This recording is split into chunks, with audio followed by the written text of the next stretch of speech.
Welcome to the Ari Hoffman Show on Talk Radio 570 KVI, your home for the politically homeless. Streaming live at KVI.com and the KVI app. If you want to be part of the most dangerous show on the airwaves, call or text the KVI studio line at 206-421-5757. That's 206-421-5757. Coming up this hour, did Congress just stop the war in Iran? And how did a car get up onto an elevated light rail platform? But before we get to any of that, time for your daily dose of adrenaline.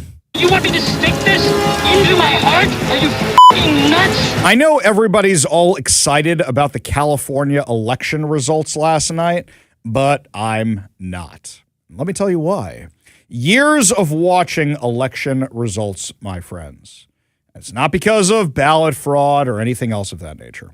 It's because of what we've seen happen time and time again here in Washington, but also in California and also in New York. I said, after the 2024 election, you can go back and pull the podcast. I said, blue states are going to get bluer.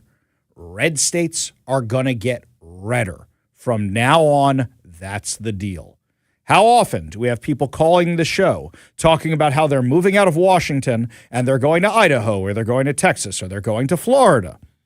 How often on the show have we discussed when Californians fled California, they came here? Over 1 million Californians came here. The election results in California last night are interesting. Let's do the hot one first, which is the Los Angeles mayoral contest. Karen Bass somehow managed to come in first. Spencer Pratt coming in second, knocking out Nathia Rahman. Now, if nothing else, that's a blessing. Because if it had been Rahman versus Bass, you probably would have gotten the DSA crazy lunatic socialist who's not even from California, who moved there just to run for office, and there's a term for that I've heard before, probably would have been her as mayor. Because Democrats love doubling down on crazy. Well, we didn't like Karen Bass, so let's go with the socialist and see how that works out. They did it in Chicago. They did it in New York City. Why do you think they wouldn't have done it here? For that alone, Spencer Pratt deserves kudos. If he hadn't gotten in the race, it would be Bass and Rahman would probably win. But now you got a new problem.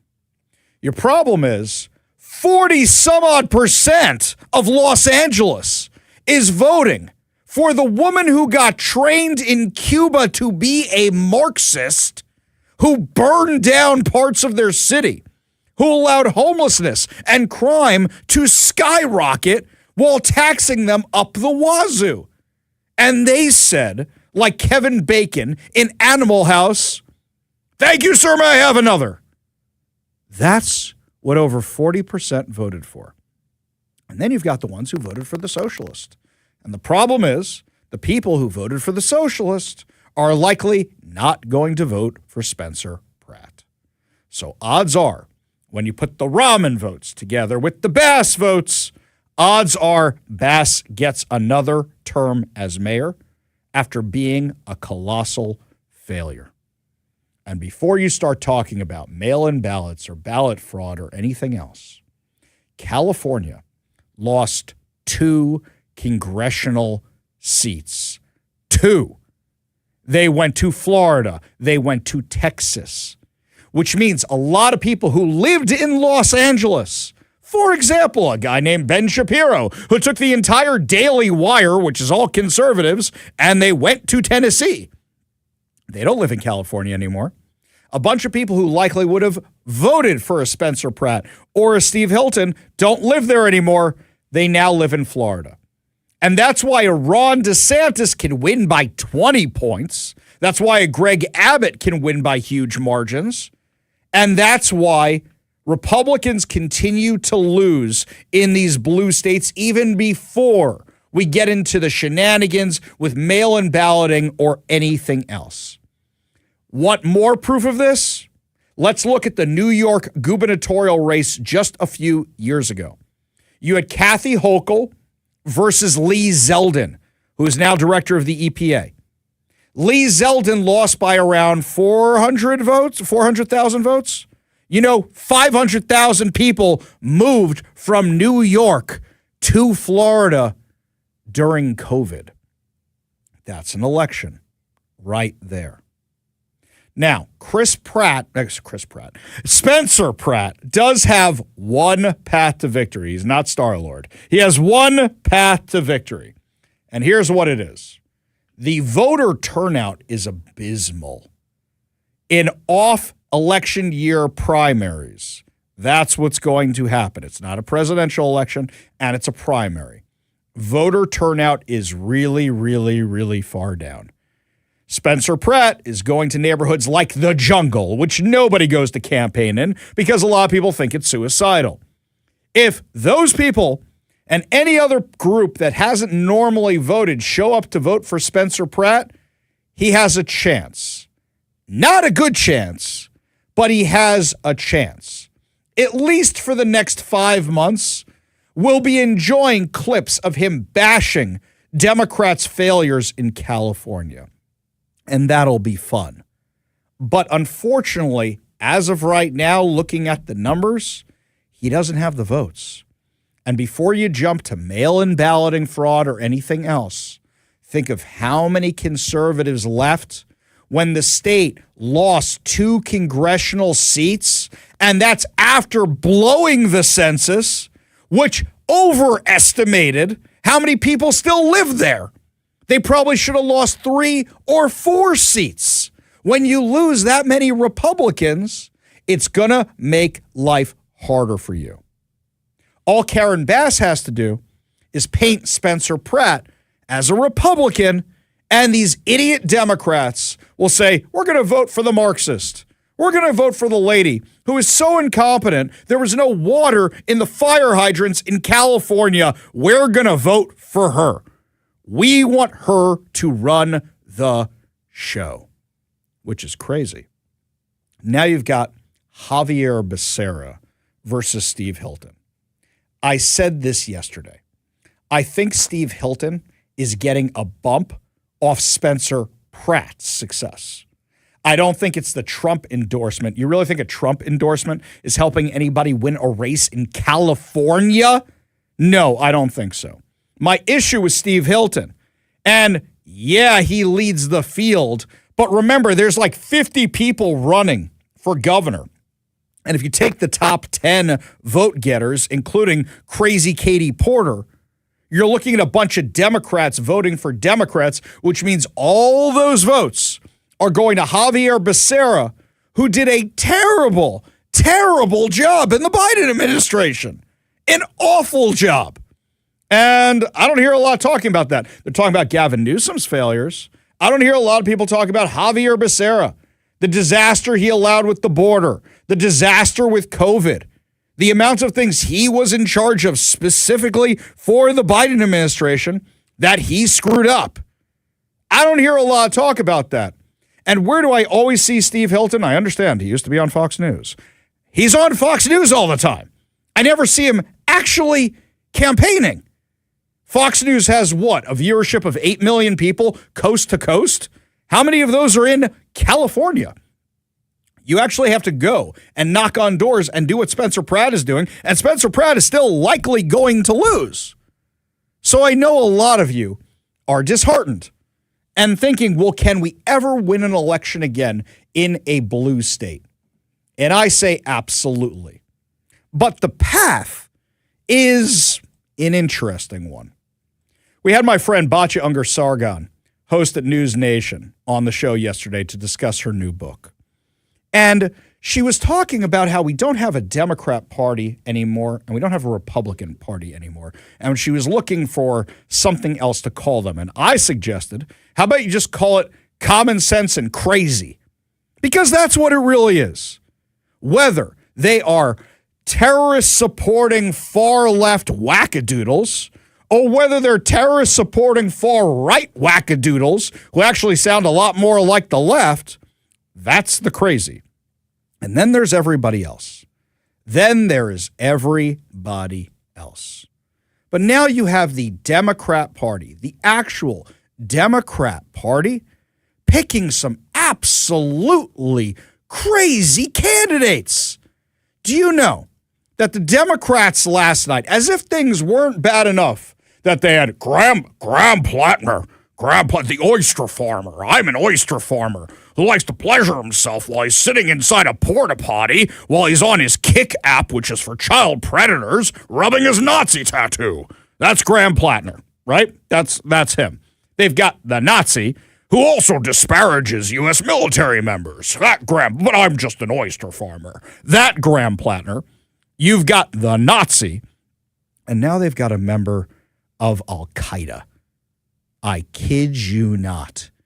New Jersey's 12th district just nominated a member of Al Qaeda to be their Democratic nominee for Congress. This guy, Adam Hamawi, is an Egyptian-born physician and former Army trauma surgeon. Oh, isn't that nice? Isn't that nice? He was in the military, right? He was backed by Hassan Piker and Bernie Sanders. He's tied to Sheikh Omar Abdel Rahman. Do you remember him? The blind sheikh whose followers carried out the 1993 bombing of the World Trade Center where 6 people were killed and over 1,000 people were injured. I know a lot of people forgot about that because of 9/11. Hamawi's past relationship with the blind sheikh stemmed from a 1991 road trip they took together to Detroit. You know, I only road trip with people I really, really like. So what does that really say about this guy and the guy who was involved in the bombing of the World Trade Center? He also acted as his translator in a press conference when he denied any role in the 1993 World Trade Center bomber. Spoke in defense of the sheikh during his trial, where he was convicted of plotting to carry out terrorist attacks in New York City. This is the guy who is now the Democratic nominee in New Jersey's 12th district. That's the guy. I mean, you know what's crazy is that, do you remember Flight 93 on 9/11? Flight 93. The guy who said, "Let's roll," Beeman, I think his name was, when they were fighting back against the terrorists. He's from New Jersey's 12th district. Imagine his family saying, "You're putting an Al Qaeda terrorist up as your nominee for U.S. Congress? That's who you're putting up right now? Is it vote blue no matter who? Because that's crazy. That is absolutely crazy." You know, we've got a scale of evil when it comes to politics. We've got the people that we call evil because we don't like what they say, because we don't like their policies, but they're more, you know, the Diet Coke of evil. You know what I'm saying? You're quasi-evil. You're semi-evil. You're the margarine of evil. You're the Diet Coke of evil. Just 1 calorie, not evil enough. Right. That's, we don't like their politics, right? And then at the other end, you've got the ones who can lie to your face while wearing a suit, while looking all put together. They're the Hans Grubers. You know, the Hans Grubers who want to be sitting on a beach earning 20% after they blow the roof off a building. Those kind of terrorists, right? Who said we were terrorists? Those kind of terrorists. That's the other end of your spectrum. Well, where does a guy like Hamawi fall in? This was last night at his celebration of being the Democratic nominee in New Jersey's 12th district.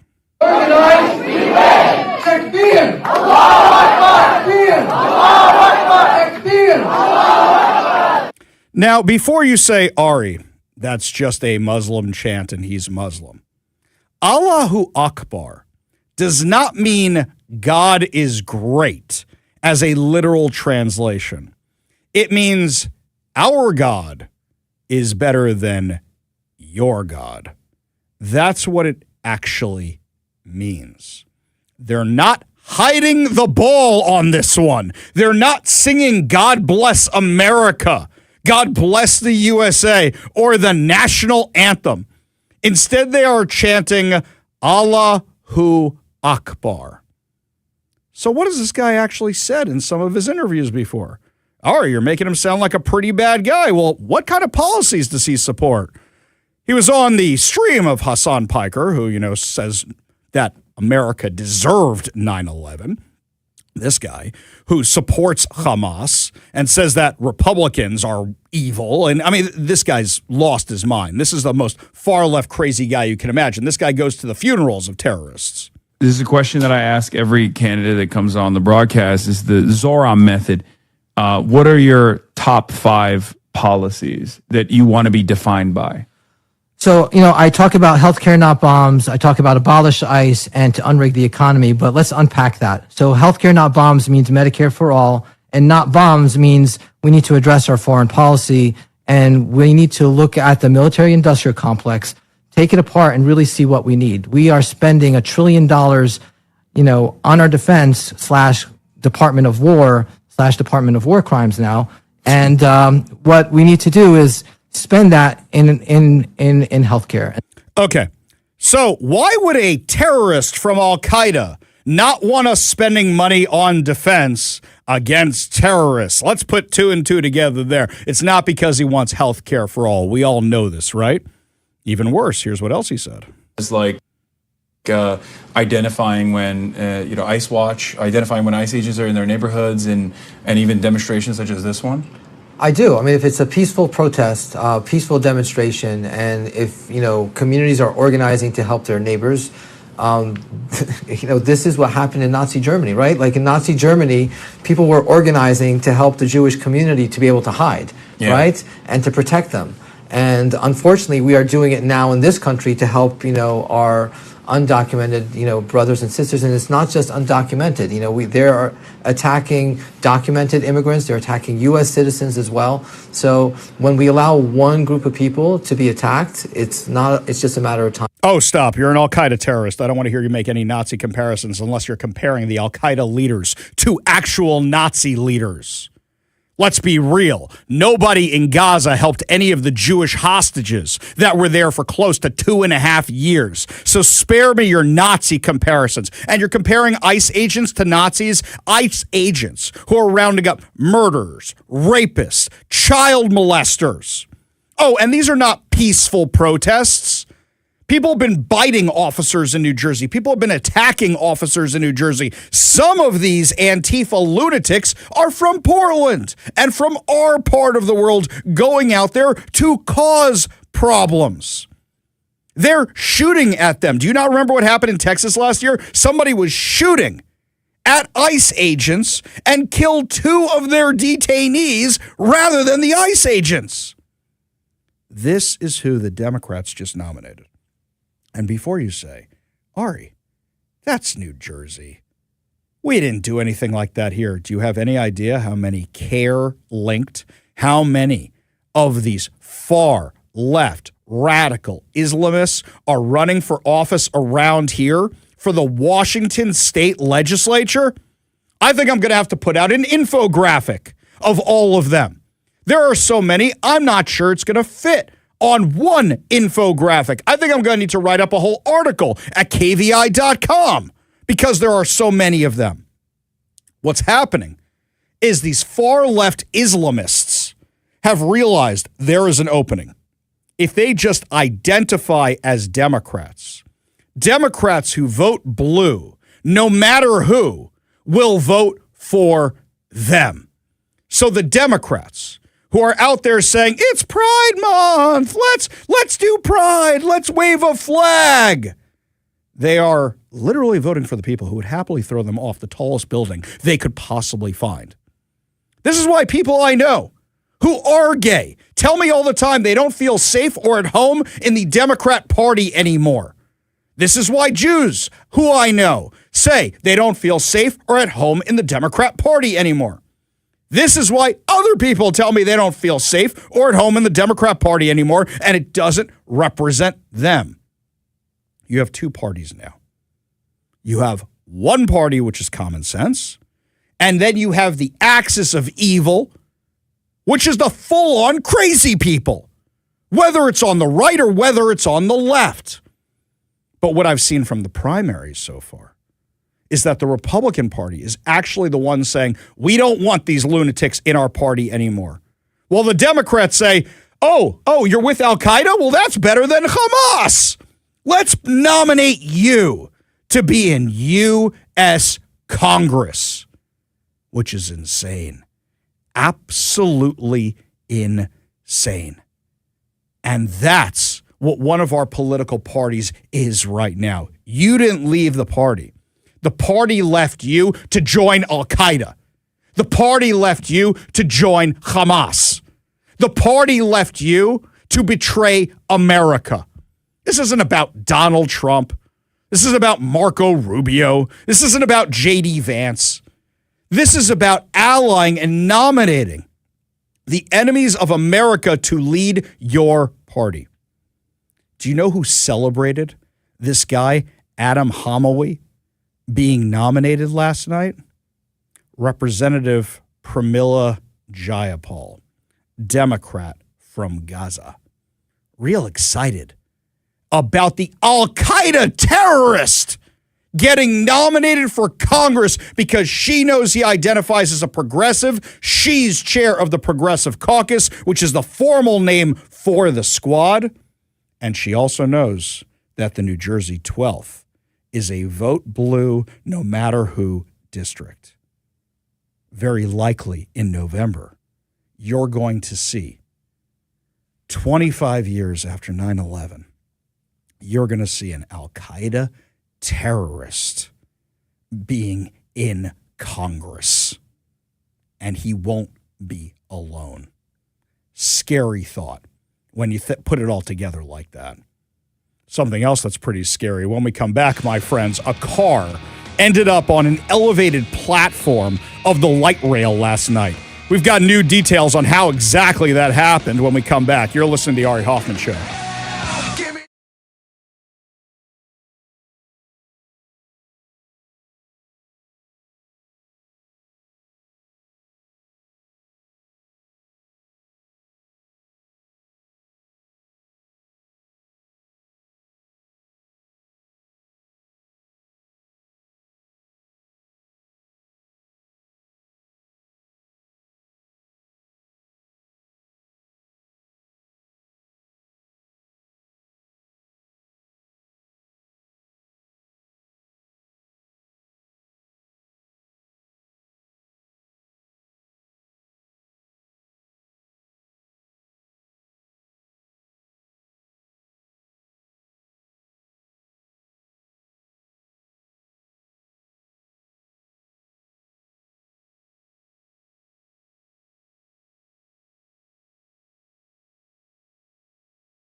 Okay, I think we might have text of the day already. Dan Smith says that my impression of Graham Plattner sounds like a cross between McGruff the crime dog and Richard Nixon.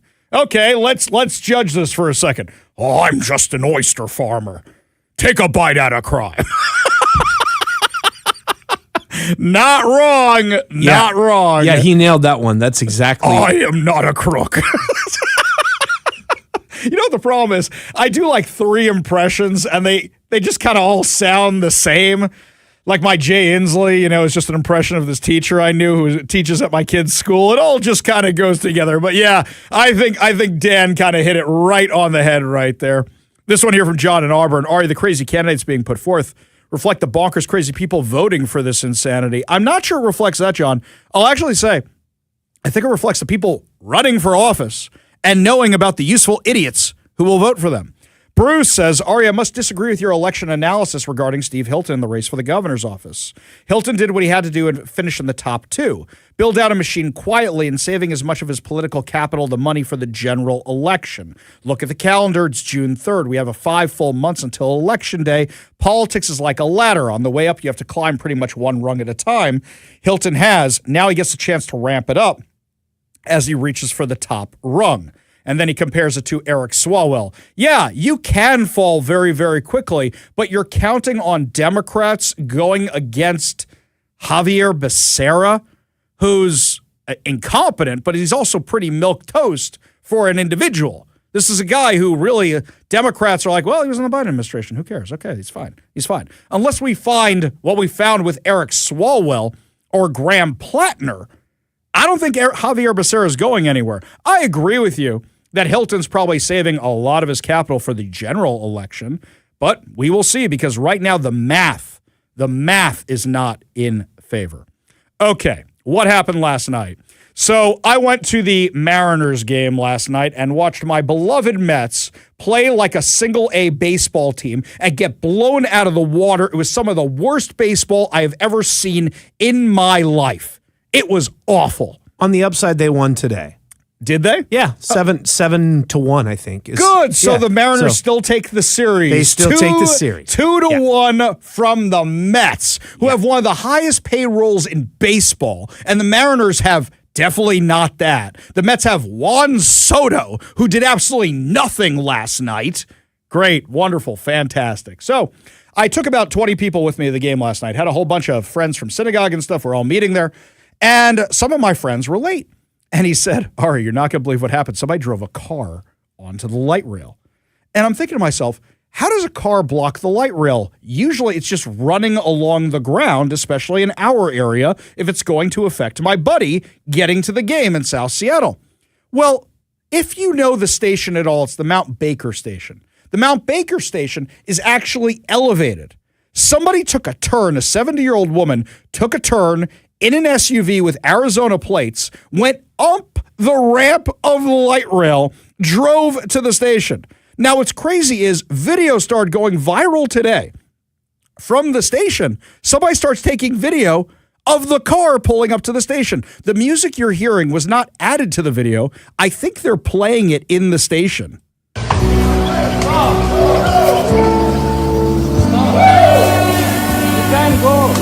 Here's the car. Here comes the car right now. Pulling up to the stop. Why is she drunk?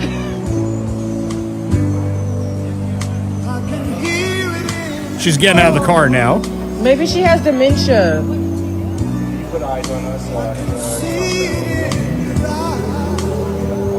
How'd you get up here? Yeah, that was the question everybody had. How did you get up there? You think that music was a little too crisp, a little too I know, clean? that's why I'm not sure. I'm not sure if it was added in or whatnot, but I never get kind of this is a whole side tangent. Why people put the music in. Why? I don't know why. It's the video is it's crazy good on its enough. own. It's nuts. Yeah, and I'd rather hear what actually happened than some stupid, clever song that you think over the top of it makes it better or makes it go viral, whatever. You didn't need the music for the car on the train tracks pulling into the station, the lady getting out of the car. So a lady gets out of the car. She gets taken to the hospital for evaluation, and now they got this car on the track. So I'm thinking, because I didn't know it was the elevated platform. I'm like, just drive it to the next station. Just pull it off at the next intersection. Oh, no. It's 30 feet above the ground. Just put it in reverse. Yeah, just back that sucker up. They were worried about damaging the tracks. And as much as I hate Sound Transit, that's a fair point, by the way. I would guess, though, that it's already been, the damage would be done, right? Like going forward or backwards if you're retracing where you just came from. Yeah, but you're assuming you're tracing it perfectly from a 70-year-old woman driving on those tracks, right? What if you hit the third rail of doom? I mean, it's a miracle she didn't hit that already. So what do they bring in? They bring in this big crane thing, and I'm wondering, how'd you get a crane out so quickly?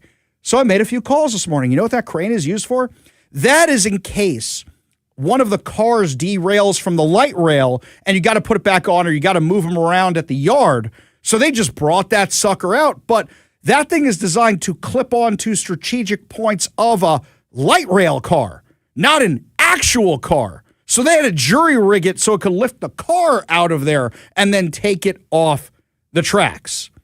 Now, I will just say this, is that if we got the light rail we were promised where the whole thing was going to be elevated, this never would have happened. But then Sound Transit would be, I don't know, another 40 years behind and another $40 billion behind. And the discussion wouldn't be about going out to Ballard. The discussion would be, do you think we can still go across that bridge?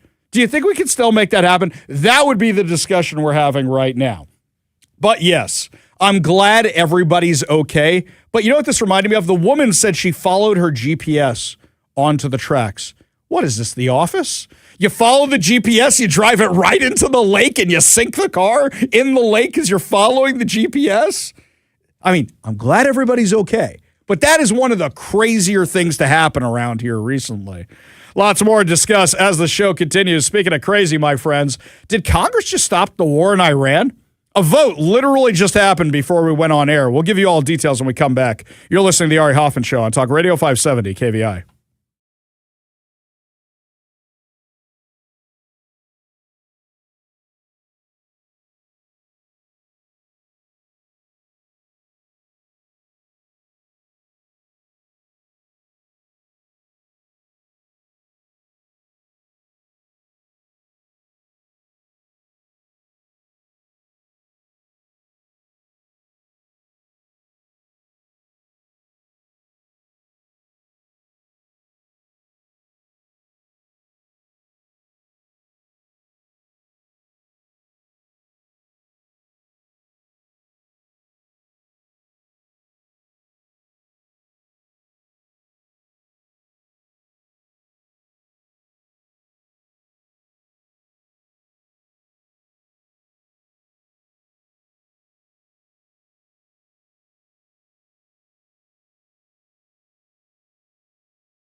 I may have spoken too soon on that text of the day thing here. Jeff in Kent says that my Graham Plattner imitation sounds like Vincent D'Onofrio's alien character in Men in Black, which Kevin's nodding, going, yes, it does sound like that too. Okay, let me do that one too. Sugar in water.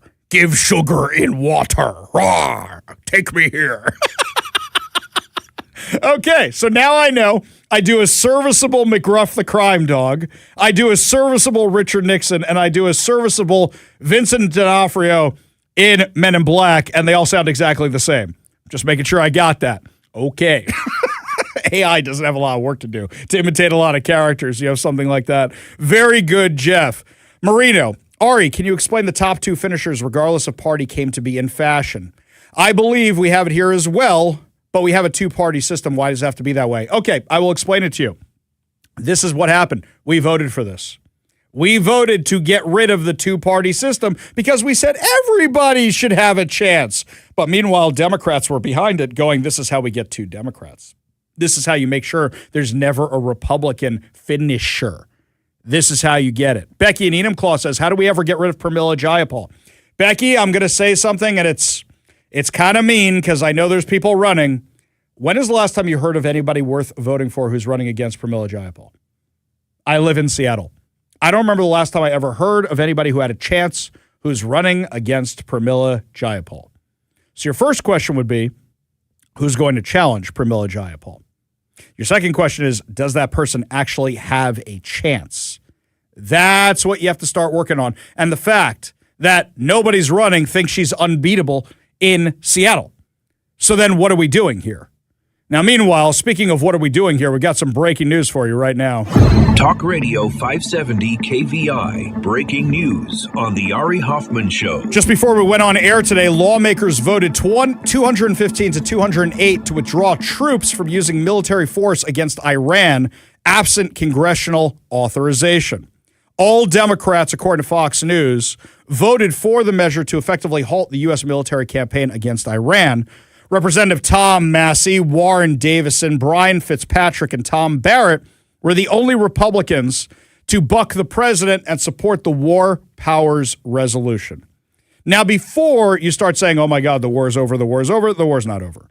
Because here's the first thing. Number one, the Democrats do not have a veto-proof majority in either chamber. As a result, the president can veto this thing, and the Senate still has to pass it. So nothing's going to change. This is not going to change anything. However, why did the Speaker of the House let it get this far? Why did he let it get this far? And also, here's something else. We know what Tom Massey's all about. Tom Massey's out for blood. He lost. He lost to somebody that Trump supported, that Trump endorsed, and he's out for blood. But here's something else. Is that we know the war is not very popular. The war is not very popular because we've been doing this since March, and we've had a ceasefire for how long?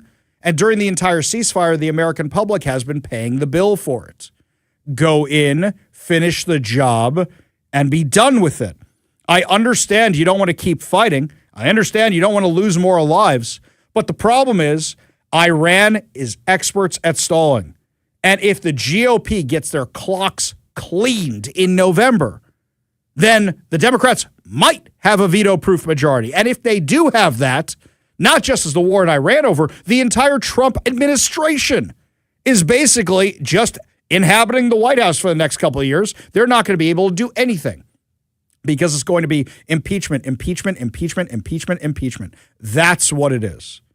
Up on Capitol Hill today, the Democrats proved they are not serious people. Up on Capitol Hill today, they were basically turning it into a circus. They know they can't beat Marco Rubio, and Marco Rubio's in front of them testifying. They know they can't beat him because he's smarter than every single person in that room.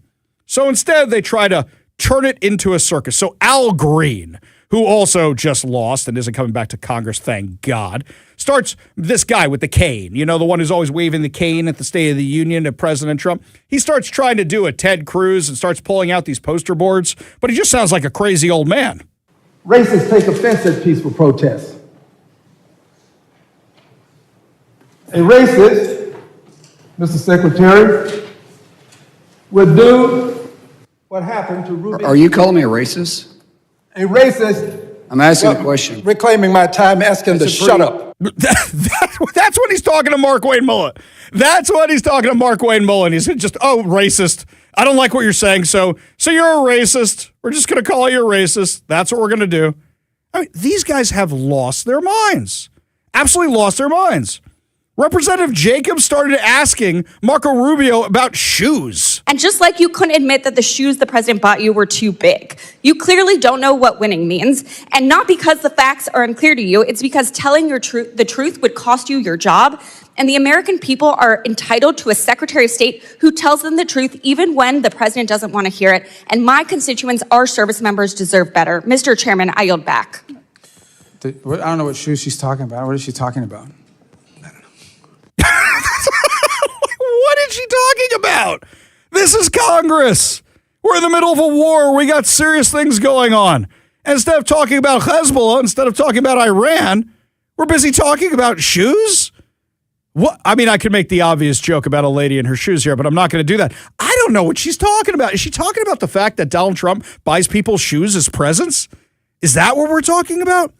We should be talking about serious things. Like how there seems to be a little rift between President Trump and Netanyahu, according to some reports. Is that happening?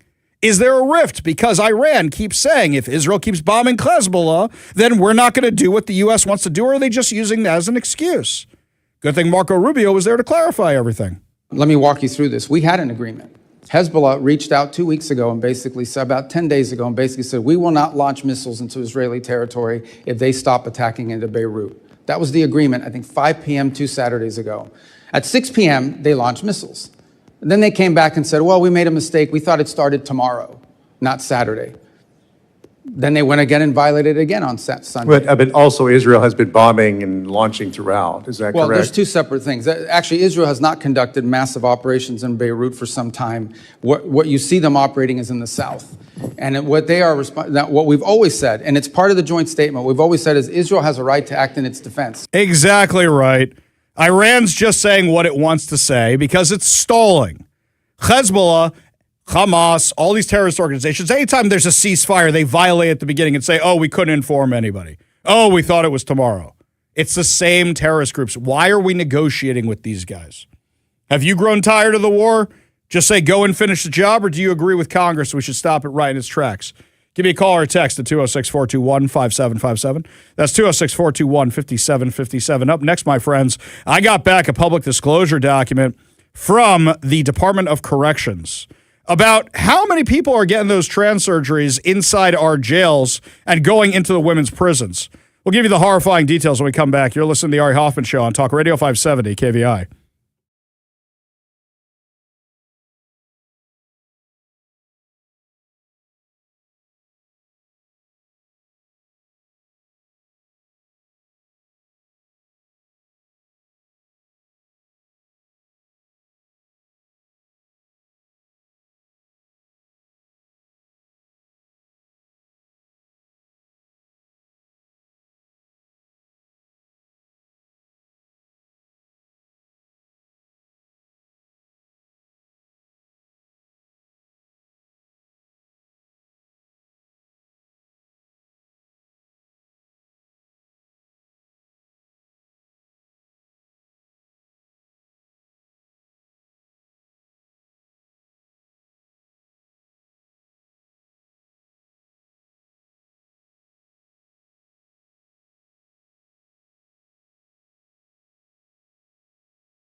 Remember a few weeks where I got back that public disclosure document saying that we spend close to $5 million on trans surgeries for convicted felons while they are in prison? Well, I don't think that the public disclosure document was actually complete. Is that $5 million for one patient? Is that $5 million for 100,000 patients? How many people are we actually talking about? So I sent them a follow-up question. And I said, hey guys, how many people are we actually talking about here? So we got back those documents last night, and I started reading them. The number of Washington inmates receiving gender-affirming treatment has nearly doubled in just 3 years. Records that we got show that 75 incarcerated individuals were receiving it in the first quarter of 2023. By the second quarter of 2026, that number had climbed to 145 inmates, roughly a 93% increase. The program peaked at 154 in early 2026 before declining slightly. So, what you're saying is that we have spent $5 million on this nonsense, and we are still also putting men who are fully intact inside cells with women. So when Bob Ferguson says we need to pay for essential services here in Washington, this is what our money is going towards? Are you kidding me with this? This is what we are spending our money on. So they don't have money to keep the parks open. So they claim they don't have Medicaid money. Oh, wait, they spent the Medicaid money. Close to $400,000. They spent that on this as well for convicted felons, for rapists and murderers and child molesters. That's who they're spending this on. I should really ask next, what are their offenses that they're in for, that we're paying for all this? Because we know a few of the high-profile ones.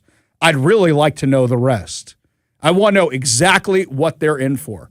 Up next, my friends, looks like there's a fight on the House floor right now. All over this war with Iran. It involves Rashida Tlaib. Fun. We're going to see what's going on with the terrorist supporter when we come back. Plus, your calls and texts. You're listening to the Ari Hoffman Show on Talk Radio 570 KVI.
Welcome to the Ari Hoffman Show on Talk Radio 570 KVI, your home for the politically homeless. Streaming live at KVI.com and the KVI app. If you want to be part of the most dangerous show on the airwaves, call or text the KVI studio line at 206-421-5757. That's 206-421-5757. Coming up this hour, why are taxpayer-funded Somali organizations being given free tickets to the World Cup?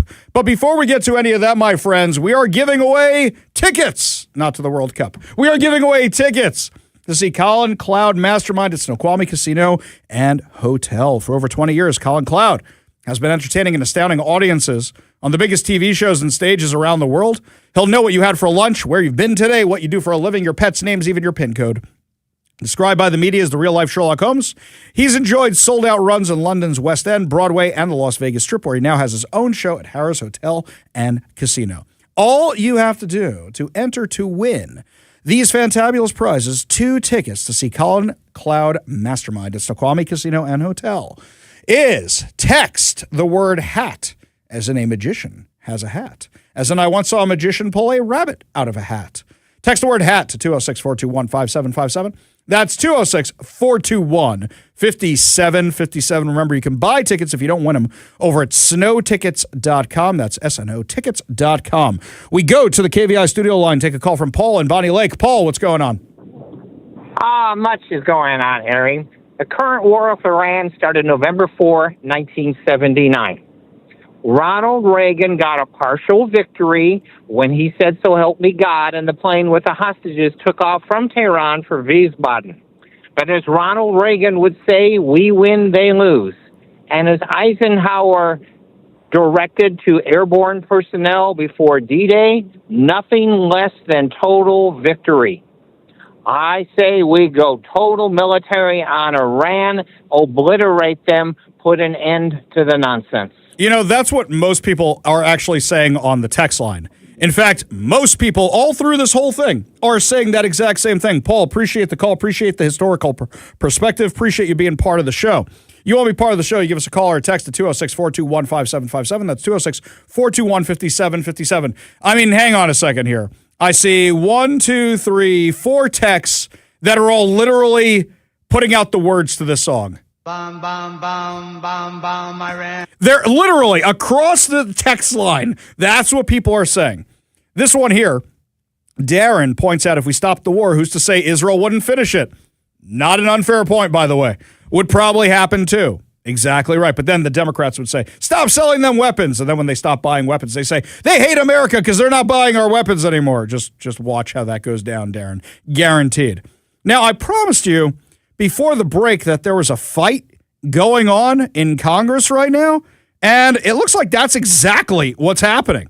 So what's happening here is apparently Representative Miller, Max Miller, who's a Republican from Ohio, was speaking about the War Powers resolution on the floor.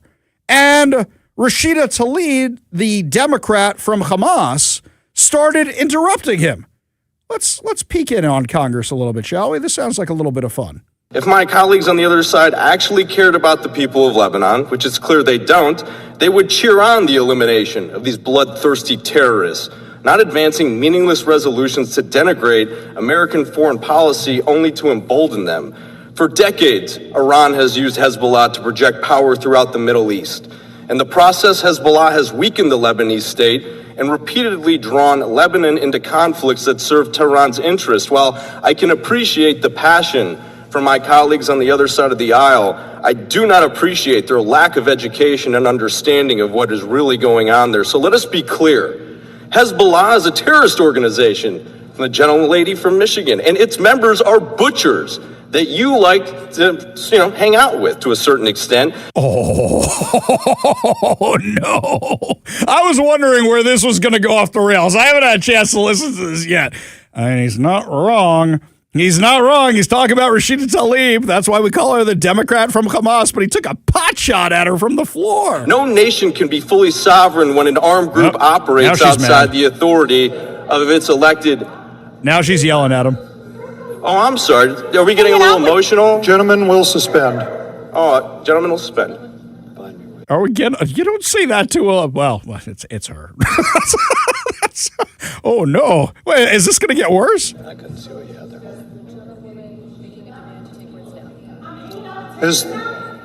I certainly believe you advocate for them, yes. You advocate for terrorists on a daily basis. The House will be in order. You advocate for a terrorist regime every single More day. fun than Jerry Springer. From Michigan. The House will be in order. The House will be in order. You do associate yourself with them. Colleagues,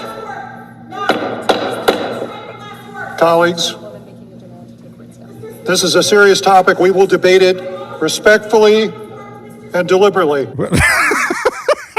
I thought the Jerry Springer show was off air for a while. That was fun. Man, I thought C-SPAN was boring. C-SPAN's way more exciting today. He's not wrong. He's wrong for doing it because it's not proper etiquette, but she's wrong for supporting a terrorist organization. I don't know. What do you guys think? I think Representative Max Miller just got a few brownie points in my book. You guys let me know what you think. Give us a call or a text at 206-421-5757. That's 206-421-5757. We go to the KVI studio line. Take a call from my good friend, Alma. Alma, how you doing, my darling? I'm fine, my love. I'm just fine. I was just telling the guys, if Donald Trump wouldn't have started a war, he couldn't finish, didn't know what he was doing in the first place. He can't think no further than I can, and I got a 12th grade education. And then it would tore up he tore up the treaty with Iran, and now he don't know what to do. He's running crazy. Wait a second. Go over and kill a lot of people. Hang on a second. Hang on a second, Alma. Let's do this.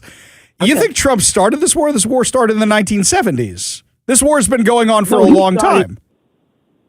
Well, him and that guy who went on and lit it up. You know how you light a fire? Put a fire behind hang on a second. Alma, hang on a second. Barack Obama gave Iran billions of dollars to the number one state sponsor of terror. What do you think they spent it on? They probably spent it on weapons, but he did make a treaty. What? No, but the treaty. Trump ain't trying to do that. But Alma, the treaty said they wouldn't develop weapons if he gave them the money. So did they keep the treaty or not? Do you know if they developed any weapons? No, you don't know if they developed any weapons. Well, Alma, they didn't give them a chance. The Democrats say that Trump didn't destroy the nuclear weapons. Trump said he destroyed the nuclear weapons. Nobody disagrees that they were developing nuclear weapons. Well, Trump said we fight 1 minute, and then the next minute he said we're not at war. What can we do? Okay, what well, can we believe from this man? Alma, where we're at, you and I agree on one thing right now. We don't like where we're at right now. Would you say we agree on that? That's true. Okay. That's true. All right. So we agree on that. I would prefer they go finish the job. You would prefer we just stop. But what does stopping look like to you? No, I'm not saying stop it. I'm not saying finish it. We don't know right now. But if we have somebody in control, they're not going to talk to Trump. We might as well go get Obama or Biden to go over there and try to make a You think they're going to listen to Biden? You think they're going to listen to Biden? Yeah, Barack Obama, they're going to treat like a cash machine. Well, that's all right. They'll listen to him. There won't nobody else die. Trump don't. You know what? Obama went to with Scholar. He was a Rhodes Scholar. Trump don't know what he's doing. All he wanted everybody to do. When Obama was president, they took American sailors hostage, and Barack Obama didn't do anything about it. And then he gave him billions of dollars. Well, we don't know exactly what happened there, but he didn't start a war and shut the Strait of Hormuz. He didn't do that. He didn't think he thought better than that. Trump didn't know. He was net was just pushing him along. Now he done cussed net out. Well, Alma, I don't think that's what happened. But I'm glad that you and I do agree that where we're at right now is a problem. Yeah, and I think that's why what's happening in Congress right now is what's happening, because there are people who go, okay, we don't like the status quo. Does that mean we go in and bomb? Does that mean we stop? What do we do? So I'm glad you and I agree on that. Alma, appreciate the call. You have a wonderful day, my darling, all right? Thank you. Anytime. I love you. Oh, thank you so much. Don't let my wife hear you say that too loud, okay? All right. Alma, appreciate the call. Appreciate you being part of the show. You want to be part of the show, give us a call or text at 206-421-5757. That's 206-421-5757. Yesterday, Socialist Seattle Mayor Katie Wilson announced that the city will send 1,400 Utes and their caregivers to World Cup matches in Seattle. Now, they got a whole bunch of companies to sponsor this. All the tech companies, Microsoft, Amazon. Very nice. Very nice. If we're not spending city funds, very, very nice. So who exactly is going to get the tickets to distribute? I'm just kind of curious about this. Here's what the program includes.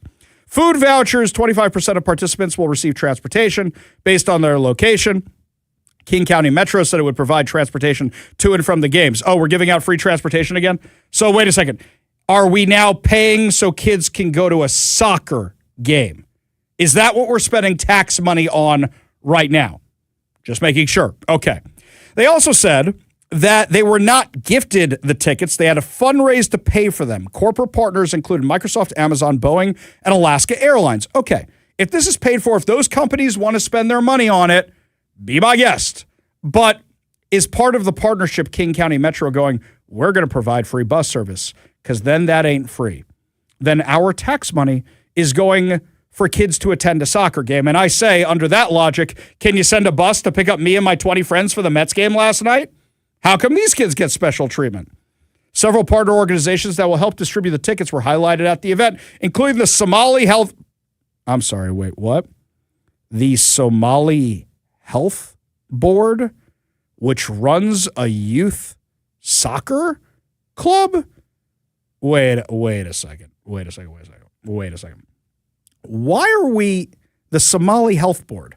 Don't we have the Department of Health of Washington? Why do we need the Somali Health Board? Hang on. Let's do a quick little look over here. Hang on. I want to take a quick peek at the Washington State checkbook. Let's go to the open source website. Let's just pull this up right here. Let's type in Somali Health Board. Oh, the Somali Health Board gets $262,982 of your taxpayer money. What is it going towards exactly? And why are they getting to distribute these tickets? I am sure there are poor kids in the International District. I am sure there are poor kids in other parts of South Seattle. I am sure there are poor white kids. Why does the Somali Health Board rate the soccer tickets? I assume there's some Sounders fans around here that are not Somalian. Why does the Somali Health Board get to give this out? And another question, why are we spending over $250,000 a year on a Somali Health Board? I kind of wonder where their offices are. I kind of want to go visit them right now. I kind of want to see what's going on with the Somali Health Board and what exactly they do, what exactly they fund. And I got to say, King 5, I'm a little surprised at you guys. You guys just took the press release from... Am I really surprised? No, I'm not surprised. You guys took the press release from the mayor's office and just put it into ChatGPT and threw it up on your website. That's what you did. I can tell that you did that. How do I know that you did that? It's their words. You literally threw it up there on their website. Did you ask the question of, is King County spending any money on this? Is Seattle spending any money on this? Is Washington spending any money on this? If we have a massive budget crisis, why are we paying for kids to go to soccer games? Look, I used to work with youth and youth who didn't have a lot of money. But I fundraised the money to make sure those kids would have opportunities to go to Disneyland and go on trips to New York and go other places and have experiences. I would fundraise that money. Are we spending taxpayer money on this stuff? Because I don't think we need to be spending our taxpayer money on kids going to the World Cup to see Iran versus Egypt on now I get it. I see what you're doing now. Now I understand it. Now I see what's going on. This is what we're spending our money on. Now, meanwhile, Turd Ferguson keeps saying we need more taxes. And I'll tell you something, my friends. The effort to repeal the income tax is going absolutely amazing right now because they're just going to keep spending your money on things like soccer tickets. That's what they're spending your money on. So according to Let's Go Washington, after week 2 in the effort to repeal the Democrats' income tax, 165,000 signatures have been collected, 17,000 requests for signature sheets, 17,000 signature sheets have been mailed out. Now they need a little over 300,000 signatures by July 2nd. The record they had for the most amount of signatures turned in is about 700,000, so they're reaching for 700,000 for this one. If they're on track, they're going to make this with no problem, but you need to help. So I know that a lot of you emailed me and you told me that those signature sheets hit your mailbox. In fact, I'm on their list, so mine showed up too. So now I'm going to go get some signatures for those. I've got a whole bunch at my house, and I'll make sure to get those. I got a few at the office. It's nice. I got a whole bunch of them. We'll turn them in, but you got to send them back. So my friends, here's what I want you to do.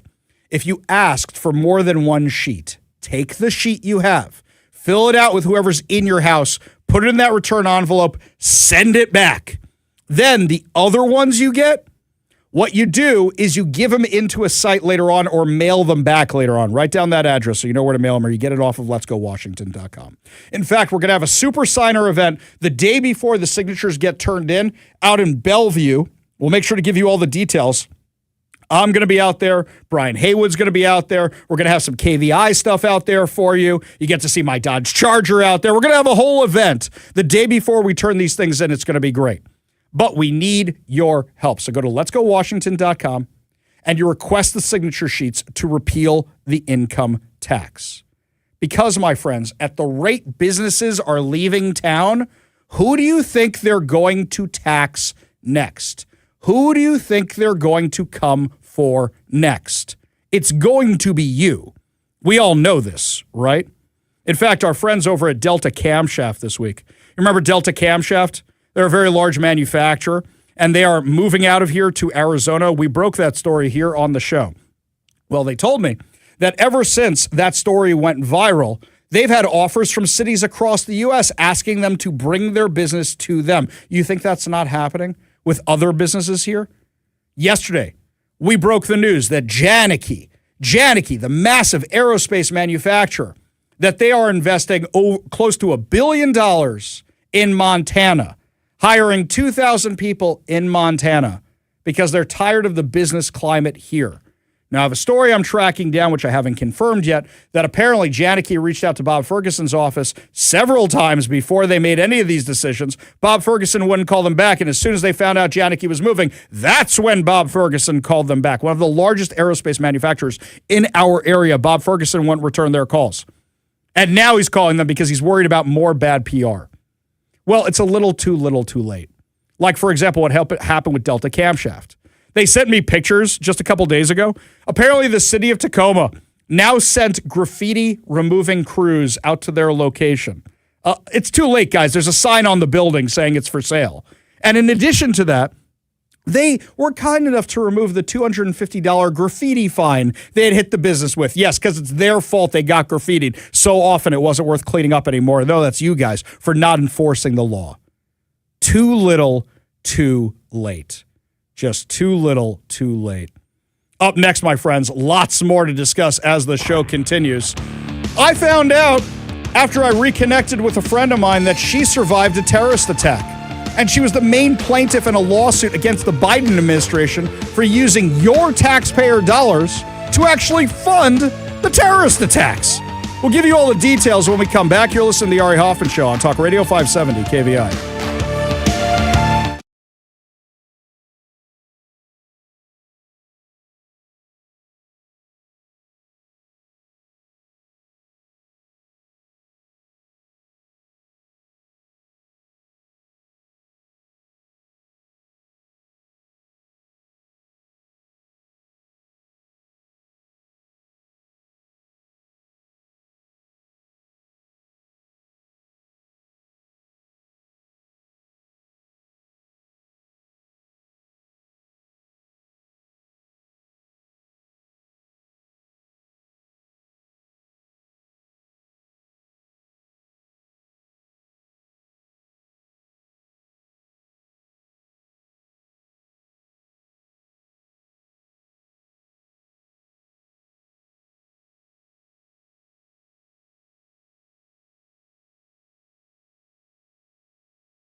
A lot of people ask, what can you do in response to terrorist attacks? You can always take out the terrorist group, but they seem like multi-headed hydras. What about the victims themselves? Can you get any recourse for the victims of terror attacks?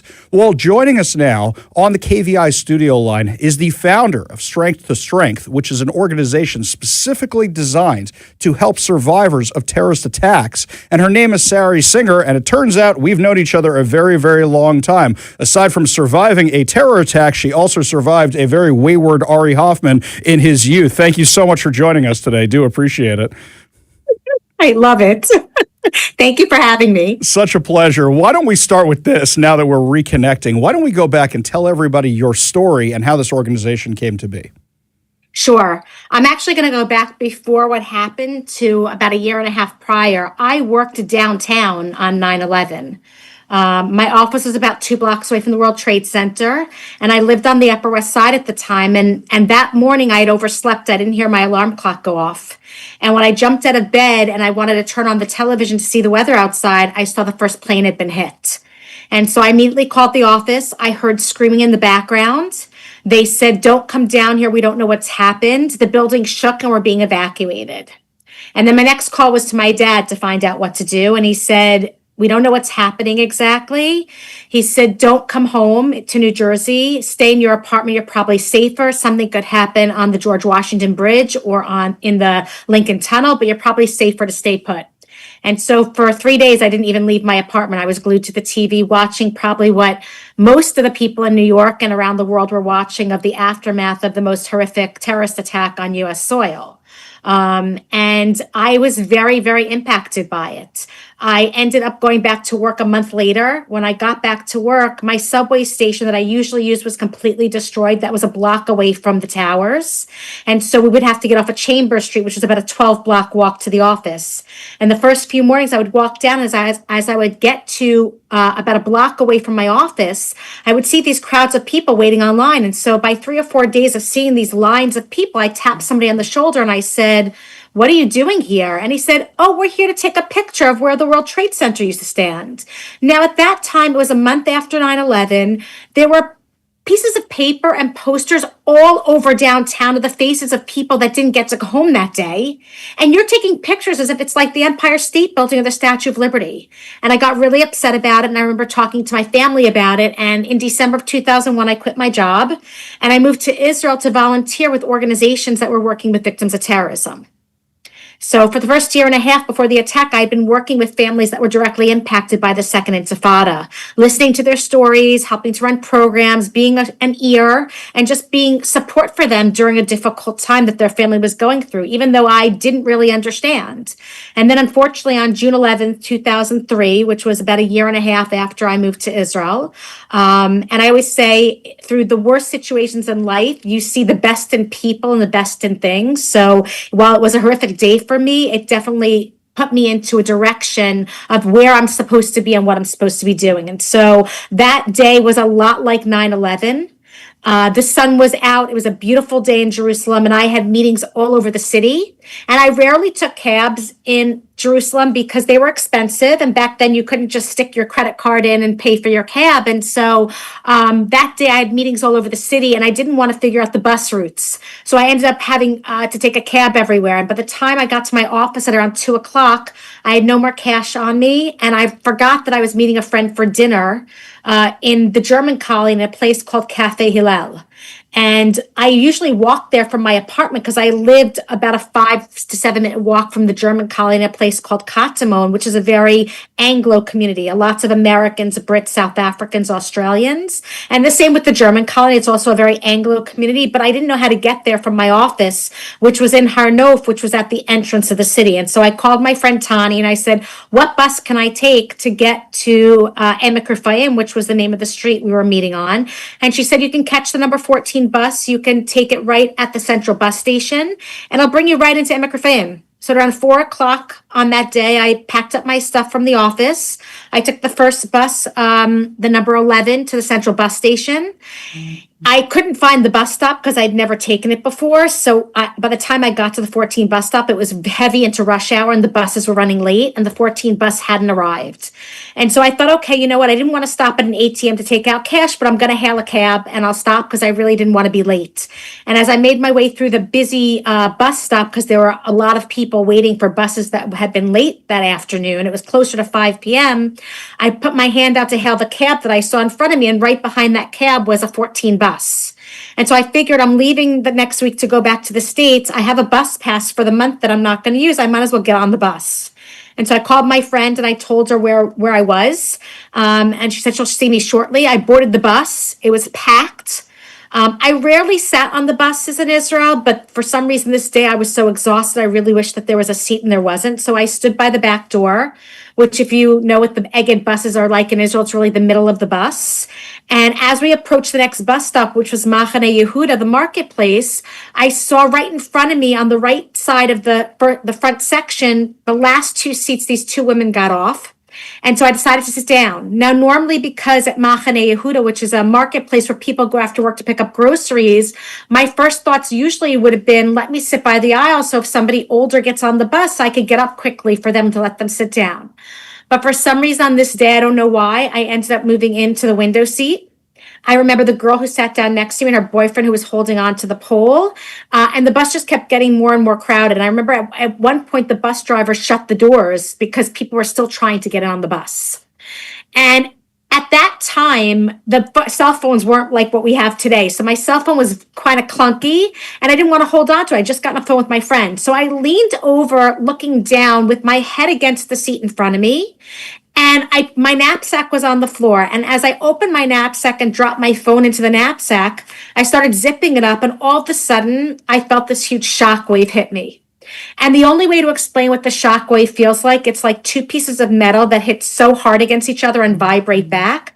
That's what I remember my body feeling like. And I remember trying to lift my hands up to my face, and my hands were being pulled down and my body was being pulled back against the seat. And I didn't think it was a terrorist attack. I thought that maybe we got into a bus accident or that somebody hit me in the face with something. But the last thing I thought was that somebody boarded that bus strapped with explosives to hurt and murder innocent people. And when the blast stopped, I couldn't open my left eye at all because I had been looking down. So when he detonated, something must have hit it. So my eye had already been swollen shut from whatever hit my face.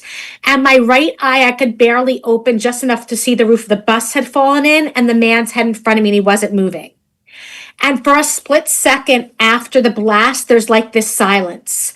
And I always say that like, it's not the silence that you hear in the summertime, like I grew up with outside, you know, on 4th of July weekend where the crickets are out or the fireflies are out. It's literally the silence of death all around you.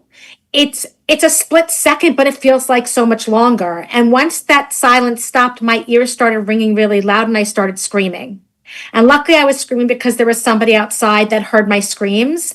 I found out that he was 3 blocks away.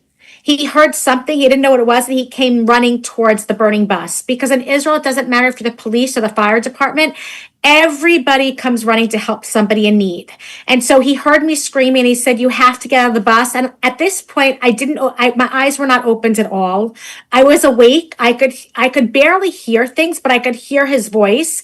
And I said, I can't get out. And he said, you have to. And then all of a sudden, I guess he like pulled and he said, put your feet up. So I put my feet up on the bar next to me and he and another man pulled me out of the bus and brought me to the side of the road where this old woman waited with me, asking me questions to keep me awake. And I thought, she's not the police. She's definitely not the fire department. She's here as if she were a mother waiting for her child to get help. Because in a time where I was burned and bleeding and hurt, I didn't think I had any family around me at all. I really had all this family that I didn't even know existed, and people were taking care of me as if I were their own. For me, the experience was very, very quick. For some victims, it feels like forever until help is going to arrive. I was immediately put into an ambulance and taken to Hadassah Ein Kerem Hospital. At that time, during the Second Intifada, Hadassah Ein Kerem was the place where the most severely wounded was taken. I was assessed immediately by the doctors there. What's amazing in Israel, and I don't think this is anywhere else in the world, that the victim is the first priority. So the media is not allowed to show the victims' faces either at the scene or going into the hospital. And so I remember hearing afterwards, my friends knew that I was on the bus because a friend of mine had gone shopping with me like a week before, and I had bought this very like clunky pair of black shoes, and they had a thick heel. And as I'm being wheeled into the hospital, my friend Danit sees my shoes on the gurney and says, "Oh my gosh, that looks like Sary's shoes," and then called friends, and that's how people found out. And so the interesting part is that the victim is the top priority. They didn't know who I was, where I was from, they just knew that I was hurt. And so the doctors there, Dr. Avi Rifkin, who was head of trauma at the time, assessed my injuries. I was told I would be the last person that night of the seriously wounded to go into surgery. I had shrapnel that went through my left shoulder, breaking my clavicle bone. Both my eardrums were blown from the impact of the blast. My hair was burned. My face was burned and bruised. My legs were badly cut up from metal from the bus. And I have shrapnel in my mouth that's inoperable. And that's lucky because on that day, over 100 of us were injured on and off the bus. And 17 innocent people were murdered, including everyone seated and standing around me. So they approximated from what happened that the terrorist was about 2 people away, which would have meant he was staying next to the boyfriend. And so I realized that if I didn't take that window seat, I wouldn't be here because the rows in front of me didn't survive. The girl next to me didn't survive. Her boyfriend didn't. And I can only think that, my time isn't up and that I have more to do here. And that's why I survived that day. That's absolutely horrifying story. And for me, I mean, I haven't seen you in 25, 30 years at this point. And yeah. I'm thinking to myself, my God, this is a person I knew and this happened to you. And I see you in front of me now, we're doing this interview over Zoom and you've recovered and, you talk about shrapnel still being in your body. I would have no idea looking at you on the street. You look great. Pardon me for saying that because you got a family and stuff. Well, I'll tell you this, guys. Next, you're going to hear about how your tax dollars funded the very attack that she survived. That's next. You're listening to The Ari Hoffman Show on Talk Radio 570 KVI.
So you may be wondering, why did Ari just have an interview with a friend of his who survived a terrorist attack?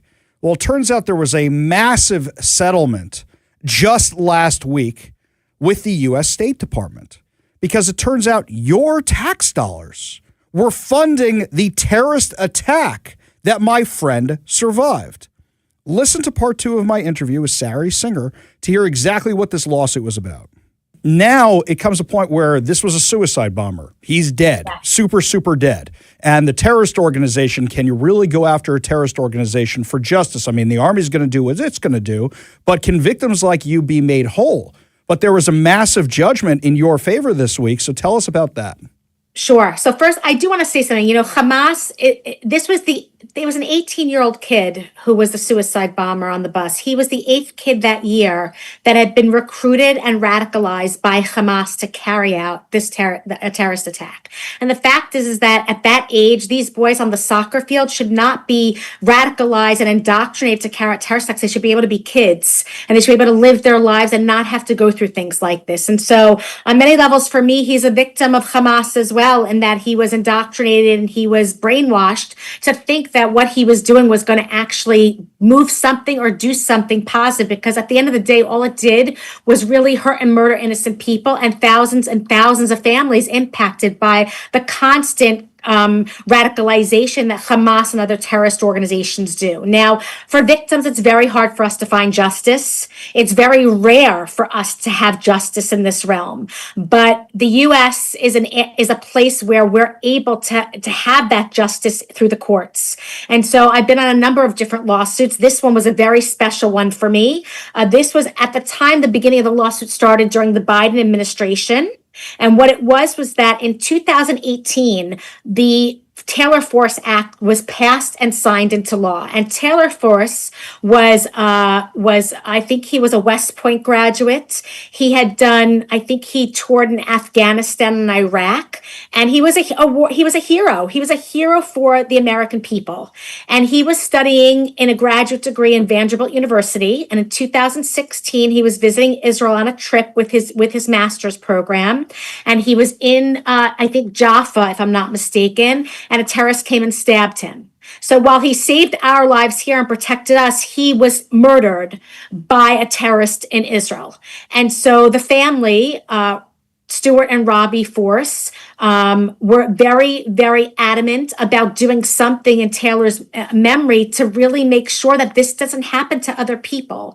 And so the Taylor Force Act stipulated that the U.S. government would not be able to direct funds to the Palestinian Authority that would go to fund the Pay for Slay program, which is their martyr program, which is when a terrorist carries out an attack in Israel against innocent people, the family of that terrorists are paid a monthly stipend for murdering and hurting people. And so this act, this Taylor Force Act, was to stop that money from going there. The taxpayer money should not be going to incentivize terrorism directly or indirectly if the administration knows. And so President Trump had signed that into law in 2018. And unfortunately, when Biden became president, the new administration, Biden and Blinken, both resume those funds to the PA. And so now there was even more incentivization for terrorists to carry out attacks, because their families would end up getting thousands and thousands of dollars, much more than they ever would have gotten if they just lived their lives normally.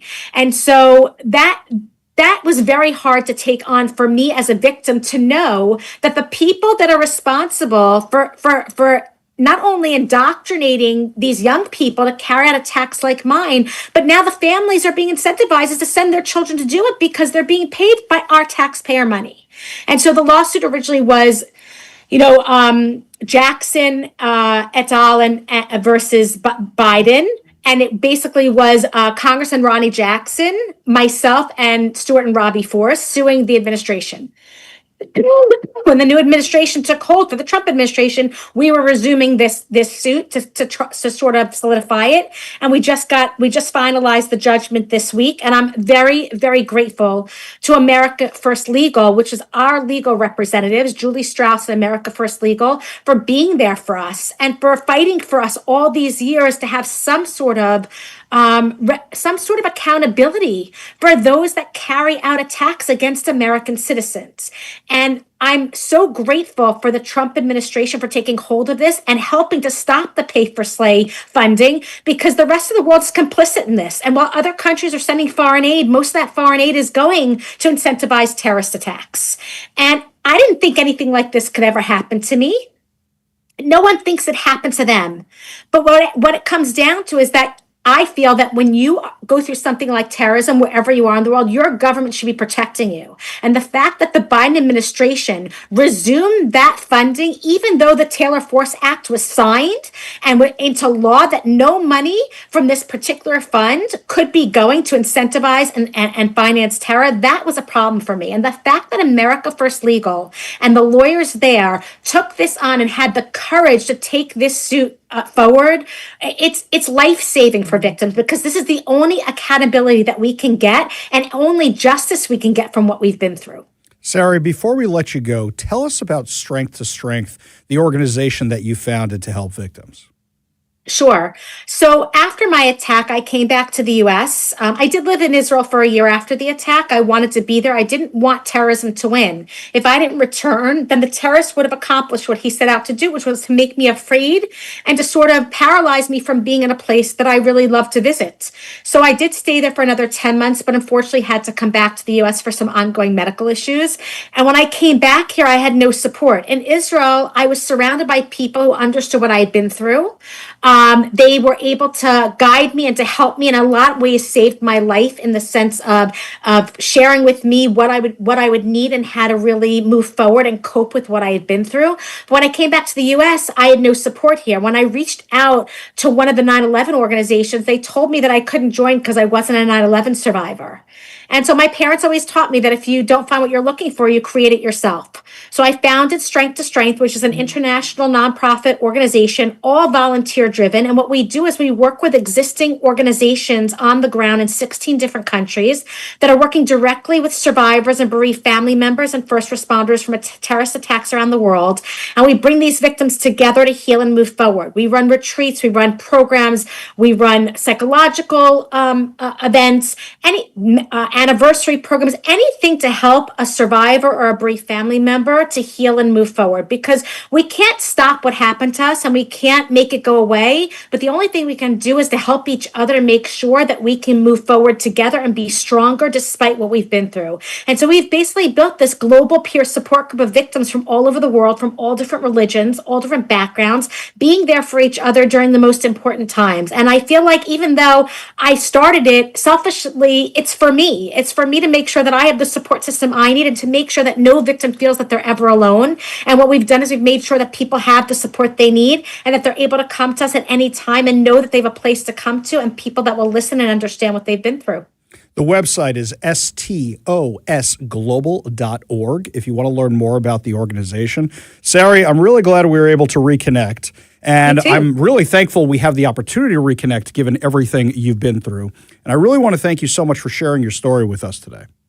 Thank you for having me and thank you for giving me the opportunity, because when I'm sharing my story, it's not just my story. It's thousands and thousands of victims in Israel and thousands of Americans all over the world that have been impacted by terrorism. And one story is really everyone's story. I really appreciate you sharing it with us today. We got a whole lot more to discuss. As the show continues, you're listening to The Ari Hoffman Show on Talk Radio 570 KVI.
Welcome back to the Ari Hoffman Show. I want to remind everybody that we are running a contest for you to win two tickets to Colin Cloud Mastermind at Snoqualmie Casino and Hotel. For over 20 years, Colin Cloud has been entertaining and astounding audiences on the biggest TV shows and stages around the world. He'll know what you had for lunch, where you've been today, what you do for a living, your pets' names, and even your PIN code. Can I know his PIN code if he knows my PIN code? I mean, I'll take free money.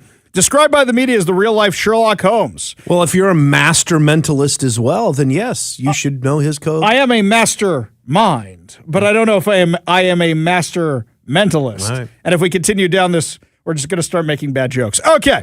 Anywho, if you want to win tickets to see Colin Cloud Mastermind at Snoqualmie Casino, text us the keyword, which is hat, as in a magician has a very awesome hat, which sometimes you can pull a rabbit out of that hat. Text the word hat, H-A-T, to 206-421-5757. That's 206-421-5757. If you are not today's winner, head on over to snowtickets.com. That's SNOtickets.com. And you can purchase the tickets to see Colin Cloud Mastermind at Snoqualmie Casino. Got some interesting text on our last guest right here, which is this one here from Becky and Enumclaw. What an incredible story. And I know it's not a story. It's real life. Very incredible. Yes, absolutely. Also, Becky thinks Trump has something up his sleeve with regard to Iran. You know who doesn't have anything up his sleeve is Turd Ferguson. When we come back, my friends, Bob Ferguson is going to, we have his approval ratings. And they are terrible. They're not just terrible. They are beyond bad. I mean, you look at his stuff and I don't know, the recent executive order signing he's doing is not going to save him from these horrific poll numbers. In fact, I think the only people who like him are, no, that's not enough people for even the Democrats in the legislature. I mean, these numbers are so low. I wonder if it's just his family members that say, yes, we like Bob Ferguson. So what we're going to do is we're going to take a little break right now, my friends. But when we come back, how low are his numbers? How much lower can they go? And wouldn't it be an easy thing to just say, you know what I'm going to do, guys? I'm going to, put a little hiatus on that Climate Commitment Act, lower gas taxes for a little bit. But he's not going to do that. We'll tell you why when we come back. You're listening to the Ari Hoffman Show on Talk Radio 570 KVI.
Welcome to the Ari Hoffman Show on Talk Radio 570 KVI, your home for the politically homeless, streaming at KVI.com and the KVI app. If you want to be part of the most dangerous show on the airwaves, call or text the KVI studio line at 206-421-5757. That's 206-421-5757.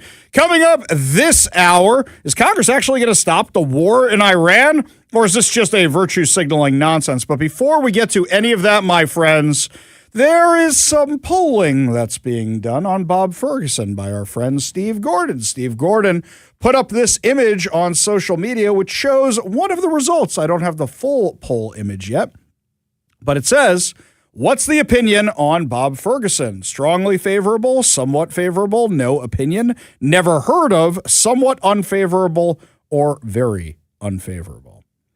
Very favorable for Turd Ferguson is only 11.6%. 11 points. That's it. Donald Trump has higher numbers than that. Congress has higher numbers than that. 11.6%. That's basically your friends and family. That's basically it. 27.5% say somewhat favorable. So you're looking at a ceiling of about 39% somewhat like you. 39%. That's it. That's it. That means you are underwater. Conversely, 37.4% of people have a very unfavorable opinion, and 12.2% have a somewhat unfavorable, which means 49.6%, almost 50% of those surveyed have an unfavorable opinion of Bob Ferguson. Now, I know that Bob's team listens to the show because, well, I know that Bob's team listens to the show. Let's just put it that way. I know there's somebody assigned to listen to the Ari Hoffman Show. What will Hoffman say next? How do we combat this? What do we do with this? So anywho, for the person listening to the show from Bob Ferguson's office, I will say the following. There's a very, very easy way for you to fix this right now, where people will go, oh, Bob Ferguson, we love Bob Ferguson. He's amazing. He's incredible. Now, audience, before you kill me and say, why are you giving advice to Bob Ferguson? Because he ain't ever going to do what I recommend. He ain't ever going to do it. You know what he could do? He could call a special session. He could have the Washington State Legislature say, you know what, we're going to put a little hiatus on the Climate Commitment Act so the gas prices go down locally. Just a little bit, just a smidgen, just a little bit. You guys brought in so much money that you didn't expect to bring in. You didn't realize you're going to be making that much money. Yeah, because they're not good at doing math. It's just going to be pennies. It brought in so many billions of dollars, they don't know what to do with all of it. So there is a proposal from Republicans to temporarily suspend Washington's cap and tax program to decrease prices at the pump. State Senator Chris Gildon urged Bob Ferguson in a May 20th letter to use his emergency declaration power as governor to temporarily suspend the Climate Commitment Act, so he doesn't even need to call the legislature back. According to the Washington State Standard, the law requires companies to buy allowances from the state for their air pollution. Of course, that's how they write it. Gildon said in his letter the cost of gas has already been higher here in Washington than all but one or two states for the past few years. He suggested pausing the law could reduce the wholesale price of gasoline by about 50 cents per gallon immediately, and that prices would begin to fall at the pump within a week. Now, a spokesperson for Ferguson said, how about no? Said the high gas prices are caused by President Trump's war in Iran does not constitute an emergency that allows the governor to exercise his extraordinary emergency powers. While the governor appreciates Senator Gildon's extremely broad interpretation of the governor's authority, a more constructive way to address the dramatic recent increase in prices would be to contact the man responsible for that increase, Jay Inslee. No, President Trump. So, hang on a second. Our gas is at about $1.50 more expensive than Idaho. And the reason it's $1.50 more expensive than Idaho is because of the amount of taxes they put on us. It goes California, us, then Hawaii in the national trend. That's because of the taxes, not because of Donald Trump. So they're blaming Donald Trump for this. I mean, whoever's doing Bob Ferguson's political consulting, first of all, tell him to stop standing in pictures like he's a 6-year-old kid who has to pee. I was told this years ago. Do you ever notice how he always stands? He's always got his hands crossed in front of his crotch. I remember, go look at the pictures. Kevin's giving me the eyebrow. He's like, what are you talking about? I was told this years ago when I was a kid on stage in some production for school. It was put your hands at your sides, or put your hands in your pockets, or put your hands on your belt, or something. Do not stand there with your hands in front of you, because otherwise you look like you gotta pee if they're crossed in front of you. Bob Ferguson always stands like that. In pictures, he can't tell if he wants to be in or not. He's always standing there like that. It's really weird. So first of all, imaging problem. But number two, do you know what would happen if Bob Ferguson actually suspended the gas tax for, let's say, a month or 2 months? Then everybody in his comments on social media would stop saying, well, the gas prices are higher here because of you, because of your Climate Commitment Act. And then Bob Ferguson could say the reason your gas prices are so high is because of Donald Trump, and it would be true. It would be true because of the war in Iran. It would be 100% true. But he's not going to do that. You know why he's not going to do that? Because if he actually does it, then everybody's going to say, you lived without this money for 2 or 3 months. Why do you need it now? Or better yet, they're going to say, see, it is the Democrats' fault that our gas prices have gone sky high. Right now, Turd Ferguson has deniability. He can say, it's Orange Man. Orange Man bad. That's why our gas prices are so high. Pay no attention to the Climate Commitment Act. But that's what it is, the Climate Commitment Act. And you know how bad it is that I've even seen mainstream media around here. Mainstream media has even been around here saying it's the Climate Commitment Act's fault that our gas prices are the second highest in the U.S. If he does that, he makes all of them correct. I mean, it's correct regardless. But he's basically admitting it. That's why he's never going to do it. So when you go to the pump, realize that $1.50 of every gallon that you are paying for in gas is going to the Democrats' insane spending. Like the stuff, they're spending $5 million a year on trans surgeries for convicted felons in jail. $5 million. Oh, by the way, you know something else? They have to continue paying for that once they're released from prison. They have to continue paying those bills. That's the kind of stuff your money's going towards, which is absolutely insane. So with numbers that bad for Bob Ferguson, is he vulnerable? You bet. The question is, who should run against Bob Ferguson? I'm curious what your suggestions are. Give me a call or a text at 206-421-5757. That's 206-421-5757 about who you think has a chance against Bob Ferguson. I know some of you are going to say me, and the debate would be awesome. The debate would be lots and lots of fun. Believe me, that would be a lot of fun. But at the end of the day, how are they going to paint me?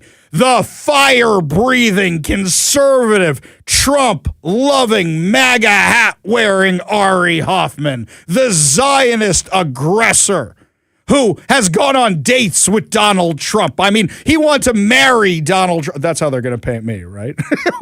we all know this, right? So who do you think has a chance to beat Turd Ferguson? Who do you think that person would be? Give us a call or a text at 206-421-5757. That's 206-421-5757. Speaking of elections, I came in this morning and we were talking about some of the election results last night. And I said to one of the people in the newsroom, I said, so what's the news of the day? That's what I usually do when they get here before me. Usually I'm here before a few of them and we just have a little talk. But today I came in and I go, so what's going on today? I was a little behind the eight ball today. And one of them said, well, you know, the Republicans didn't do so good last night. I said, the Democrats nominated a guy who's a member of Al Qaeda last night. Of Al Qaeda! They nominated a guy who's a member of Al Qaeda, this guy, Adam Hamawi, out in New Jersey's District 12.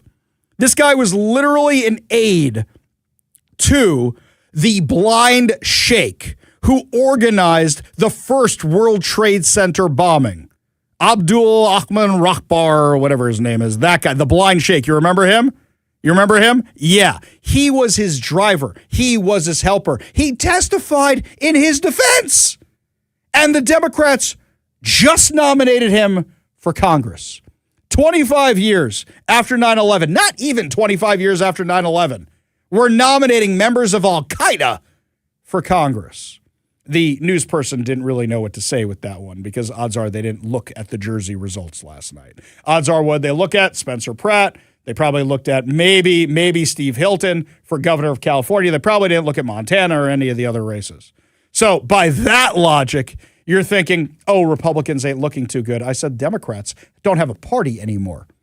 They have Graham Plattner, who has a Nazi tattoo, who talks about pleasuring himself inside of outhouses while defaming American soldiers and cheating on his wife on Kick, which is apparently an app which is for predators. That's who the Democrats nominated for Maine. Oh, and he also, like some whole terrorist thing. So let's go with who the Democrats are nominating right now. That's who you want to win? That's who you want to win. You want to know how bad it was? Last night, you want to know what it was like with this guy Hamway? This is what his supporters were chanting last night after he won.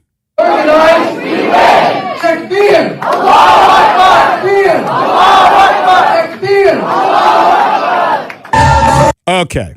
This guy his followers are chanting Allahu Akbar. Now, there's a common mistranslation. Does it mean God is great? Yes. But the commentaries on that really mean it's not just God is great. God is better. Our God is better than your God. That's what that's all about, and that's what they're chanting. This guy supports every socialist thing you can imagine. In fact, intrepid reporter Jessica Russack Hoffman from the Jewish News Syndicate found a video clip today of him on Hassan Piker's show, where he's talking about, well, this is what I support, what I don't support, and he compares ICE to Nazis. It's like identifying when, ICE Watch, identifying when ICE agents are in their neighborhoods and even demonstrations such as this one? I do. I mean, if it's a peaceful protest, peaceful demonstration, and if, communities are organizing to help their neighbors, this is what happened in Nazi Germany, right? Like in Nazi Germany, people were organizing to help the Jewish community to be able to hide, right? And to protect them. And unfortunately, we are doing it now in this country to help, our undocumented, brothers and sisters. And it's not just undocumented. They are attacking documented immigrants. They're attacking U.S. citizens as well. So when we allow one group of people to be attacked, it's just a matter of time before it expands to everyone. Yeah, okay, absolutely. all right. Let's start right here. Number one crazy Al Qaeda supporting man. Al Qaeda hates Jews as much as they hate America. So spare me. Oh, they're like the Nazis and we just want to protect the Jews from the Nazis. Spare me that nonsense. Number two, ICE is rounding up murderers, rapists, child molesters, terrorists. Maybe that's why you don't like ICE so much. Number three, you're calling what's happening at the New Jersey ICE facility a peaceful protest? Then how come ICE officers are getting bit and hit and cut? That's not a peaceful protest. That's a full-on riot. You think the people from Portland are flying out to New Jersey to peacefully protest? No, they heard there's a fight. And Antifa and crew go wherever the next fight is because it seems like they don't actually have jobs. This is their job. Somebody's paying them to do this. This is not a peaceful protest. What we saw in Tukwila wasn't a peaceful protest. What we saw in downtown Seattle wasn't a peaceful protest. What we saw in Portland has not been a peaceful protest. So spare me this nonsense. Yes, 9/11, just a peaceful protest. Oh, wait a minute. The guy whose show you're on is the one who said that America deserved 9/11. So the Al Qaeda terrorist going on the show of the guy who says we deserve 9/11. All right, this all is starting to make sense now. What does this guy actually stand for? Give a listen. This is a question that I ask every candidate that comes on the broadcast. Is the Zoram method. What are your top 5 policies that you want to be defined by? So, I talk about healthcare, not bombs. I talk about abolish ICE and to unrig the economy, but let's unpack that. So healthcare, not bombs means Medicare for all, and not bombs means we need to address our foreign policy and we need to look at the military industrial complex, take it apart and really see what we need. We are spending $1 trillion, on our defense / Department of War / Department of War crimes now. And what we need to do is spend that in healthcare and spend it in education. We need to abolish ICE. And so not only do we need to, abolish it, but we need to dismantle the DHS completely. So I want to go further. So the Al Qaeda member wants to abolish the thing that protects America's borders and get rid of America's military. Now, you may think this is never going to happen, but he's not the only one like this who's running. We have a bunch locally that are running like this, that are adjacent to Hamas or adjacent to other terrorist organizations that are linked to terrorist organizations. This is happening across the U.S. This is how they infiltrate. They wait for off-year elections, they look for vulnerable seats, and they challenge other Democrats. The New Jersey 12th is a blue district. A Democrat is going to get elected in the New Jersey 12th. But now they're challenging a more moderate Democrat because they think the more moderate Democrats are too warm and fuzzy for them. Just like what's happening here with Imran Siddiqui, who's the local chapter president of CARE, the Council for American Islamic Relations, which is an unindicted co-conspirator in the Holy Land Foundation trial, the largest terror financing trial in U.S. history, because they were funding Hamas. This is who is challenging a pretty lefty Democrat, Lauren Davis, in the Washington State Legislature. This is what they do. When they know it's safe blue, they know that the Democrats who vote blue, no matter who, will vote for this insanity. And that's how they slide their way in. You know who's supporting this lunatic Al Qaeda member out in New Jersey? Representative Pramila Jayapal. That's why I call her the representative from Gaza. She's literally supporting a terrorist who's running for office.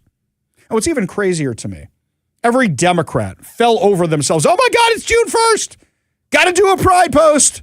Got to do the pride post. They're still doing the pride posts. They're gearing up for all the parades this weekend and all month long. Yes, the holy month of pride. And yet they're supporting the Al Qaeda terrorist. How do you think Al Qaeda feels about people in the LGBTQIA community? About the same way Hamas does. About the same way Hamas does. That's who they're supporting. This is why so many people who are gay, who are bisexual, who are trans are saying they don't feel comfortable in the Democrat Party anymore.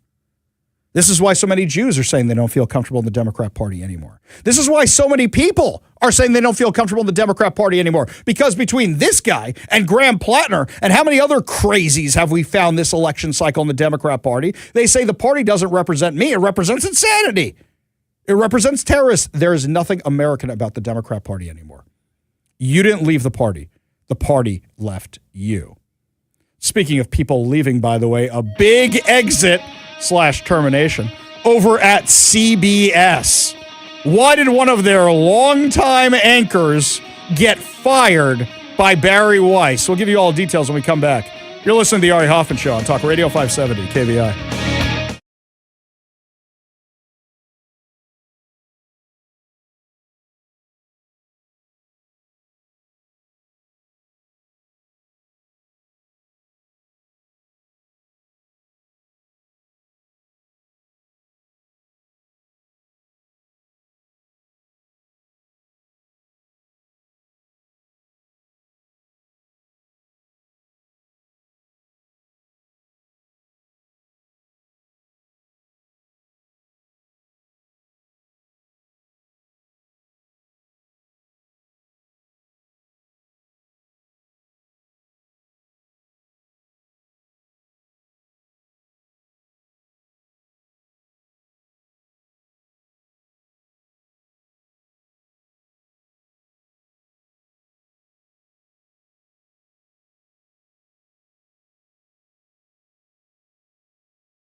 Welcome back to the Ari Hoffman Show. Just a reminder for everybody, we are giving away two tickets to Colin Cloud Mastermind at Snoqualmie Casino and Hotel for over 20 years.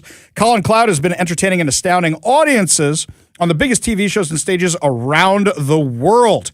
They've been calling him the real-life Sherlock Holmes. You can see Colin Cloud Mastermind at the Snoqualmie Casino and Hotel if you go to snowtickets.com. That's SNO tickets.com. Forget the W. And you can buy tickets right now, or you can win them by texting the word HAT, as in a magician has a hat, as in cowboy hat, as in pull a rabbit out of that hat. Text the word HAT, H-A-T, to 206-421-5757. That's 206-421-5757 for your chance to win. Odds are you probably saw part of this story. Odds are you saw that CBS News has terminated Scott Pelley's contract, and he's one of the longtime anchors over 20 years over at 60 Minutes. He's been with CBS for over 30 years. And odds are you saw some variation of, this is Barry Weiss's fault. That right-wing MAGA Republican Barry Weiss, who's now in charge of CBS News. Let's go through a few facts right now. Barry Weiss came to Seattle a few years ago to speak. I went to her speech. At the time, it was before she quit the New York Times. Her speech, I couldn't tell if I liked it or hated it. She would say a point that I thought, that's a really, really good point. And then she would say, and that's why Donald Trump's the devil. And I'm like, wait, what? The worst case of Trump derangement syndrome that I saw in person was that speech by Barry Weiss. Barry Weiss is not a right-winger. First of all, used to work for the New York Times. Second of all, she's a lesbian, okay? Now, I know there are people in MAGA who are gay, but this is a person who's pro-choice. There's a lot of things she does not agree with the traditional Republican base. She was an editor of the New York Times. Her new outlet, the Free Press, is really one of the most unbiased news sources I've ever seen, because what they do is they get opinions from the right, from the left, from the center, from everybody. So if something upsets you, just scroll down to the next article and you're going to see something you agree with. And that's why it's one of the most popular news sites on the internet right now. So what happens is Barry Weiss gets put in charge of CBS News. And everybody says, oh my God, Trump's winning. MAGA's winning. Okay, you do not know who you're talking about now. Now, apparently what happened was... I have to push back on that a little bit, because the first thing that was being done was said about her was like, she is not qualified to do this job.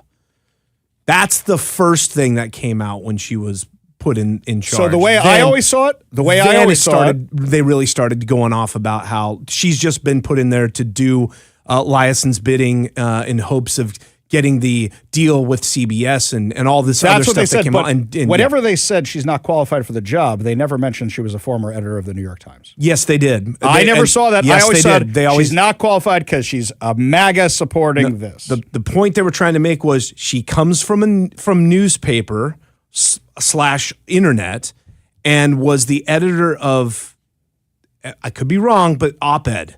Okay. So let's go with that. That's the big thing that a lot of let's people go with having. that. Let's go with that for a second. How does 60 Minutes define itself? Do you know what they call themselves? You're going to love this. They call themselves a news magazine. Yeah, that's true, because that's why they have the little page thing. Exactly. That's thumbing through a magazine. Yeah. So why isn't a former op-ed editor of the New York Times qualified to run a news magazine? Because the news magazine that so when 60 Minutes launched, it was the first successful coming out of print into the new fandangled television, right? Okay. So the idea of like, oh, this isn't going to work for TV, they found a way to make it work. But in the ensuing years, it's become its own thing. Okay. Right? It kind of blazed a trail and then became its own thing. Now, I'm not saying that, that their journalism isn't swayed a certain way or isn't biased, but as a brand, it has developed into the juggernaut that it is. Okay. What are its ratings as the juggernaut that it is? I think it does solidly, but like any of that product, especially on network television and as far as news goes, competing with cable news and stuff like that, I don't look at that all the time, or I don't know, but I'm sure it's like not as a big a juggernaut as it once was. So it averages 8 million viewers every Sunday night. I do know that its ratings were up 9% from last year to this year. Right, but it's still averaging 8 million viewers a night. Now, you may say that's a lot because nowadays you have such a diverse offering of stuff that's on and you got to compete with streaming and not that. A lot of people are cutting the cord and everything else.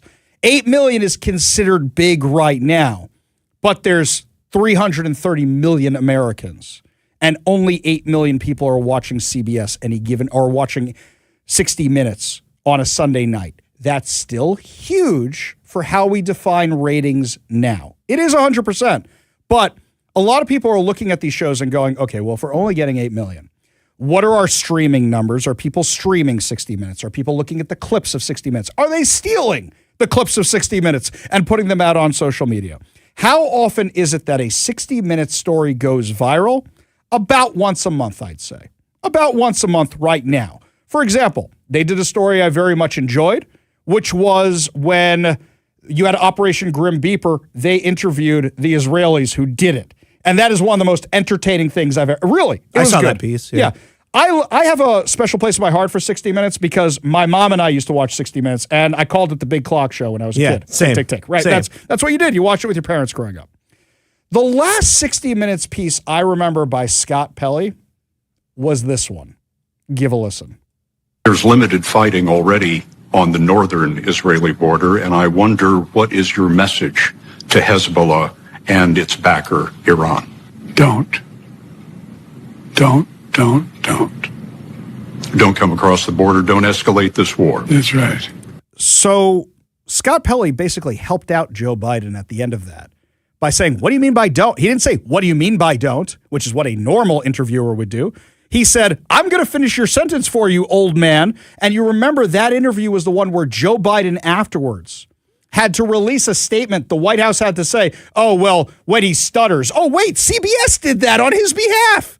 60 Minutes published that. It was part of the story. Scott Pelley saying, I didn't pull the clip, Scott Pelley saying, Joe Biden looked really tired and he stutters when he's tired because of his old stuttering when he's a child because the interview was such a train wreck disaster, he's covering for Joe Biden.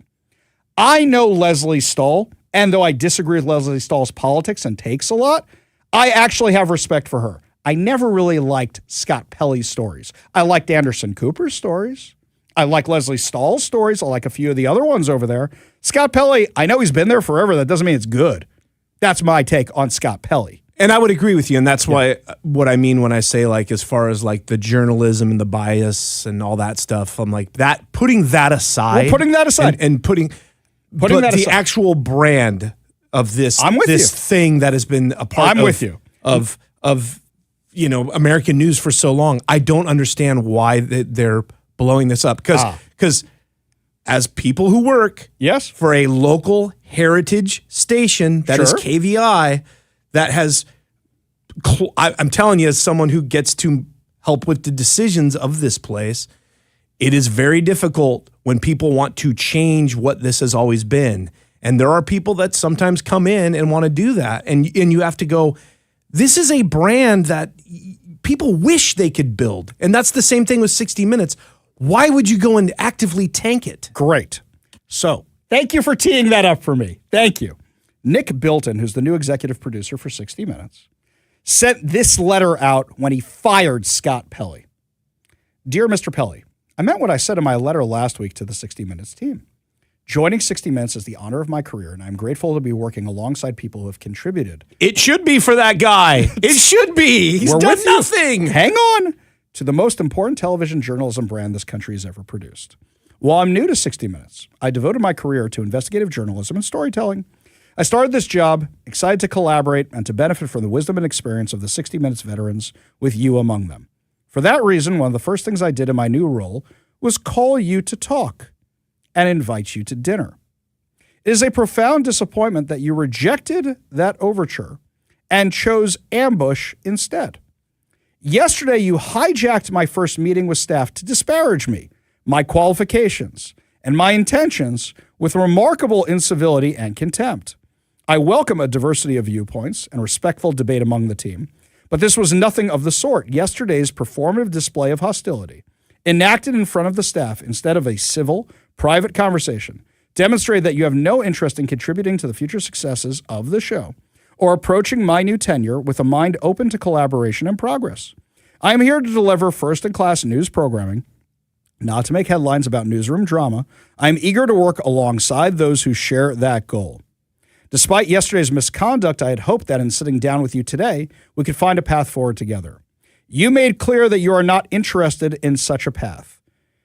Your antipathy to the future of the show came through loud and clear, and I have heard you. I therefore write on behalf of CBS News, Inc. to inform you that you and your employment with CBS is terminated for cause effective immediately. Enclosed is your formal termination letter, signed Nick Bilton, executive producer of 60 Minutes. Now, before we get into the he said, she said about this, Scott Pelley went to the media and said, you bet this is what I did. I stood up and challenged him because I didn't like what he's doing. Now, Mr. KVI. But that stuff leaked before he even went to the media. I know, but he said he did it. Now, if I, in a staff meeting of the news people out there, walked in and yelled at the person in charge of news at one of our staff meetings, didn't go to the meetings they asked me to go to, didn't sit and meet with the people who are now my bosses, how long would I last at KVI? I don't, I've seen a lot of stuff similar to this in newsrooms, and we used to be in a building with a TV station, another heritage, longtime brand, ABC affiliate in the market. I've seen stuff get heated like that. I've seen worse than that, and people haven't lost their jobs. I mean, that happens in newsrooms all the time. I've seen people all the time argue over news. And furthermore, I would say someone coming in like me, I mean, I would get into it with John Carlson. I would get into it, not with Kirby, hang on. But at no point did I feel like he deserved to be let go. I understand that. You and I argue politics. We're doing it right now over the show. We're arguing whether or not this guy deserved to be fired.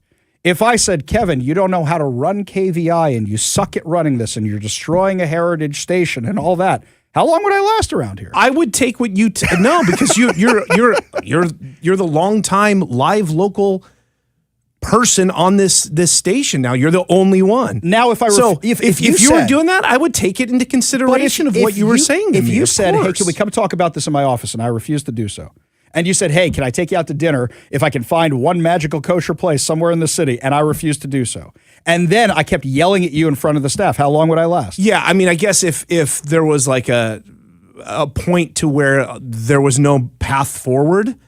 I mean, this has only been a few days. I don't know. That's and the show is currently not taping new shows. It's the season is done, right? Right. So this is where they do reruns. So I don't know. I mean, I think that I'm sorry. I would take seriously what you were saying. Would I would be like, where are we going to go from here if you won't even meet with me? Eventually, yeah, that's going to probably not be sustainable. But. So they're saying this is what happened.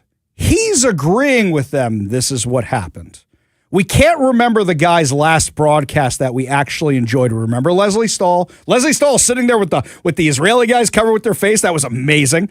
Anderson Cooper in my living room. I could talk about that for hours. Yeah, I mean, stuff that goes viral, I guess, if that's what you want to look at as being successful with that. But yeah, he's done. I saw he did a thing on AI that was very interesting. Did it light up the internet? No, of course not, because that's what most of their stuff is. Right, it doesn't. That's not the point I'm making. Over. Not over the clicks, but you have a guy that you want to work with, but has gotten some things wrong from time to time, has been accused of his bias leaking into his reporting from time to time, and now he's a problem in the workspace too, which he's admitting he's a problem in the workspace. But also, again, putting him aside, you also have Anderson Cooper walking away. Mm-hmm. You have them getting rid of Alfonsi, not re-signing her, Cecilia Vega. There's only like 3 people, and one of them, this John Wertheim or whatever, he's pretty new to that. He was from I think he's from Sports Illustrated. You know why I'm glad you brought this up? There's only 2 of the old guard left there. So do you what know are why you I'm doing? glad you brought this up? Is Dan Rather still at 60 Minutes? Nope. Why is Dan Rather not at 60 Minutes anymore? Because he had some problems on his reporting. What were the problems with his reporting? I can't remember exactly what it was, but he got facts wrong. Manufactured documents about George Bush. Yes, and that, of course, he was gone. But even then, they still the brand still continued on. That's what I'm saying is like, and the kind of decisions that are being made are still pretty unprecedented, other than, journalists come and go all the time. Who is the guy for NBC that got let go because he was lying about Matt Lauer? Yeah, about being dropped into a war zone. Oh, Remember yeah. That stuff happens all the time. The point I'm making here is that there is a way this is being portrayed, which is you're blowing up this legacy product. Yeah. And I understand that. But this legacy product, everybody's trying to figure out how to keep it going past what's happening with TV and radio and all this other stuff right now. And I'm not saying fire everybody. That's not what I'm saying. But some people, when new management comes in, they go, I want the door. Barry Weiss quit the New York Times because she didn't like the direction the New York Times was going. Yeah. So, I'm just saying good luck when you tank a brand like that. Good luck recovering. We'll see what happens. Yeah. Because remember that everybody said when Fox News fired Anderson Cooper. Different deal. They said they're never going to recover from They this. didn't fire Anderson Cooper. It was Tucker Carlson. Oh, sorry, Tucker Carlson. That's We gotta what go to break. Sorry, you know what I meant. You know what I meant. Yeah, when they fired Tucker Carlson, they're never going to recover from this. Their ratings recovered just fine. We'll see. Lots more. We'll see who's right about a year from now. Lots more to discuss when we come back. Kevin and I went to see a movie and actually agreed completely on this movie. We'll tell you all about the insanity we saw in theaters when we come back. You're listening to The Ari Hoffman Show on Talk Radio 570 KVI.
Welcome back to the Ari Hoffman Show, my friends. So, Kevin and I had the chance to go with Mike to check out Masters of the Universe. That's right, Barbie did so well as a movie. Mattel said, let's take a movie, a property that nobody's really talked about in about 40 years and put it on the big screen. And of course, we're talking about He-Man, Master of the Universe. They decided to make a live-action version of this, starring Nicholas Galitzine, Camila Mendes, and Idris Elba. As you can tell, I can't pronounce the guy's first name who played He-Man, and he wasn't the problem with this movie. 5-year-old, this is what I told the nice lady with the clipboard afterwards. 5-year-old Ari Hoffman thought this was great. 5-year-old Ari Hoffman would have loved this movie. The problem is I'm 45 now.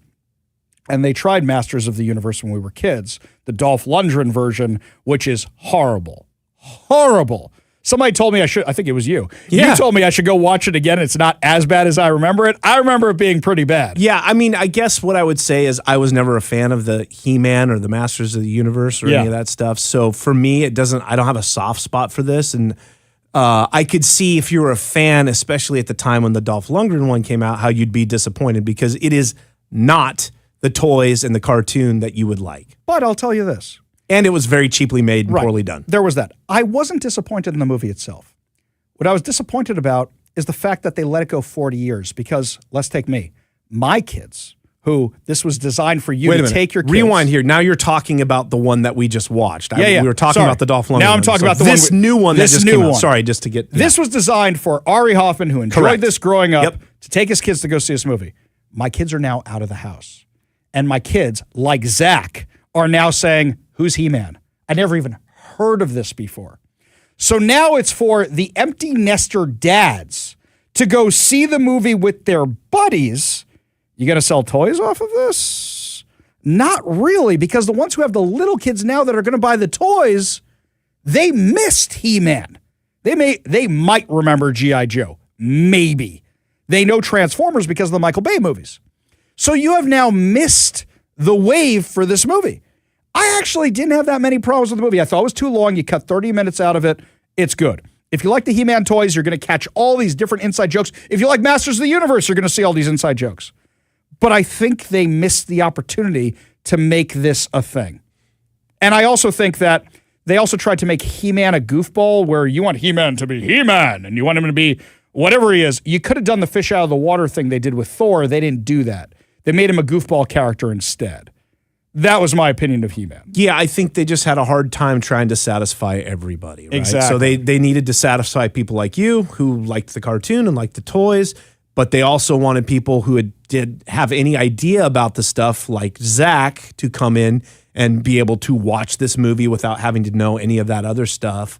And in trying to satisfy both sides, they're in this kind of nether region where it doesn't satisfy either side. Exactly. If they had done this when they released the G.I. Joe movie, the one like, what was that, 15 years ago or whatever it was, that one, you might have had a chance because I would have taken my kids to it and maybe my kids would have enjoyed it. But the problem with all of this stuff is like you said, it's a long dormant IP that's been around. Like I remember from the 80s when I was a kid, but since then has He-Man and Masters of the Universe been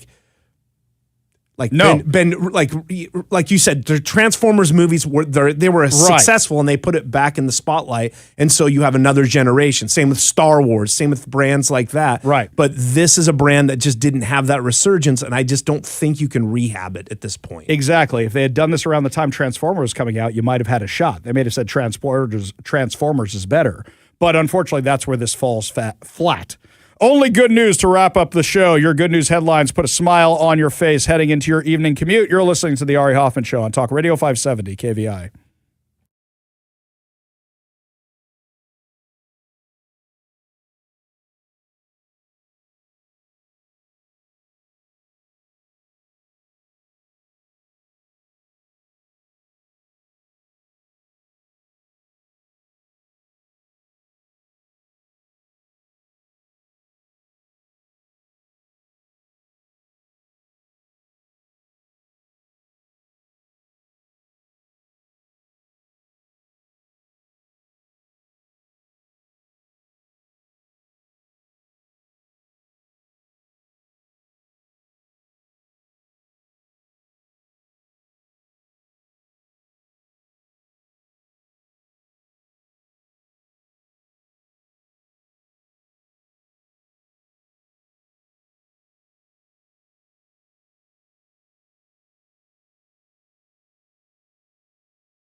Only good news to wrap up another amazing episode of the Ari Hoffman Show right here on Talk Radio 570 KVI. And it's officially confirmed, my friends.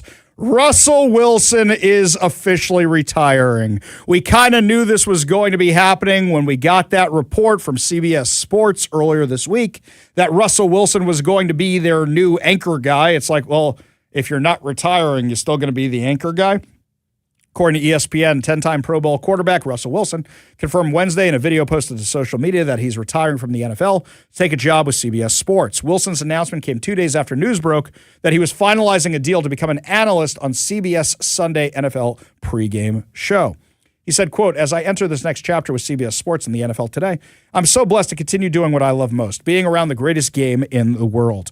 Wilson played 14 seasons after being taken by Seattle in the third round of the 2012 NFL draft out of North Carolina State. By the way, 2012, it's 14 years ago, but I feel like it was yesterday, right? That's crazy how time flies. He spent his first 10 seasons with the Seahawks, leading them to the first Super Bowl championship in the 2013 season. He was traded to Denver after the 2021 season, spent 2 rocky years. See what they did? Denver, rocky. With the Broncos before playing 1 season in Pittsburgh and another one for the New York Giants. He threw for 46,966 yards with 353 touchdown passes and 114 interceptions. He joins Peyton Manning and Dan Marino as the only quarterbacks to throw at least 20 touchdown passes in each of their 3 seasons and is one of 7 quarterbacks to be selected to 10 Pro Bowls. He is the only player in NFL history with at least 30 touchdown passes, fewer than 15 interceptions in 4 straight seasons. He also had 3 seasons with at least 30 touchdown passes, 500 yards rushing, which is the most in NFL history. He says, "Thanks for taking a chance on a young 5'11" black kid from Richmond, Virginia, that was told he was too small to ever make it in the NFL. He is also the shortest starting quarterback to ever win a Super Bowl." And something here is that I think if the Seahawks are smart, the first thing they will do next season is Ring of Honor with Russell Wilson. And then how many years do you have to wait? 4 years before you actually get voted into the Hall of Fame? It's something like that. So, yeah, we do that next. And he'll be on CBS Sports. And let's see how he does on CBS Sports. Let's see how that goes. Oh, wait, we're remaking the news of CBS. And we're getting Russell. So no more Scott Pelley, but we're getting Russell Wilson. Let's put him. And let's do some sports on 60 Minutes. Let's get some more sports shows on there. Wait a second. Now I think I see what Barry Weiss is doing. Okay, this all makes sense. He says, "I thank you, football. I am forever grateful." Yeah, I think the Seahawks fans will welcome him back with open arms. That's going to do it for us today. We'll be back tomorrow with more insane stories, more exciting guests, and, of course, more giveaways. You've been listening to The Ari Hoffman Show on Talk Radio 5.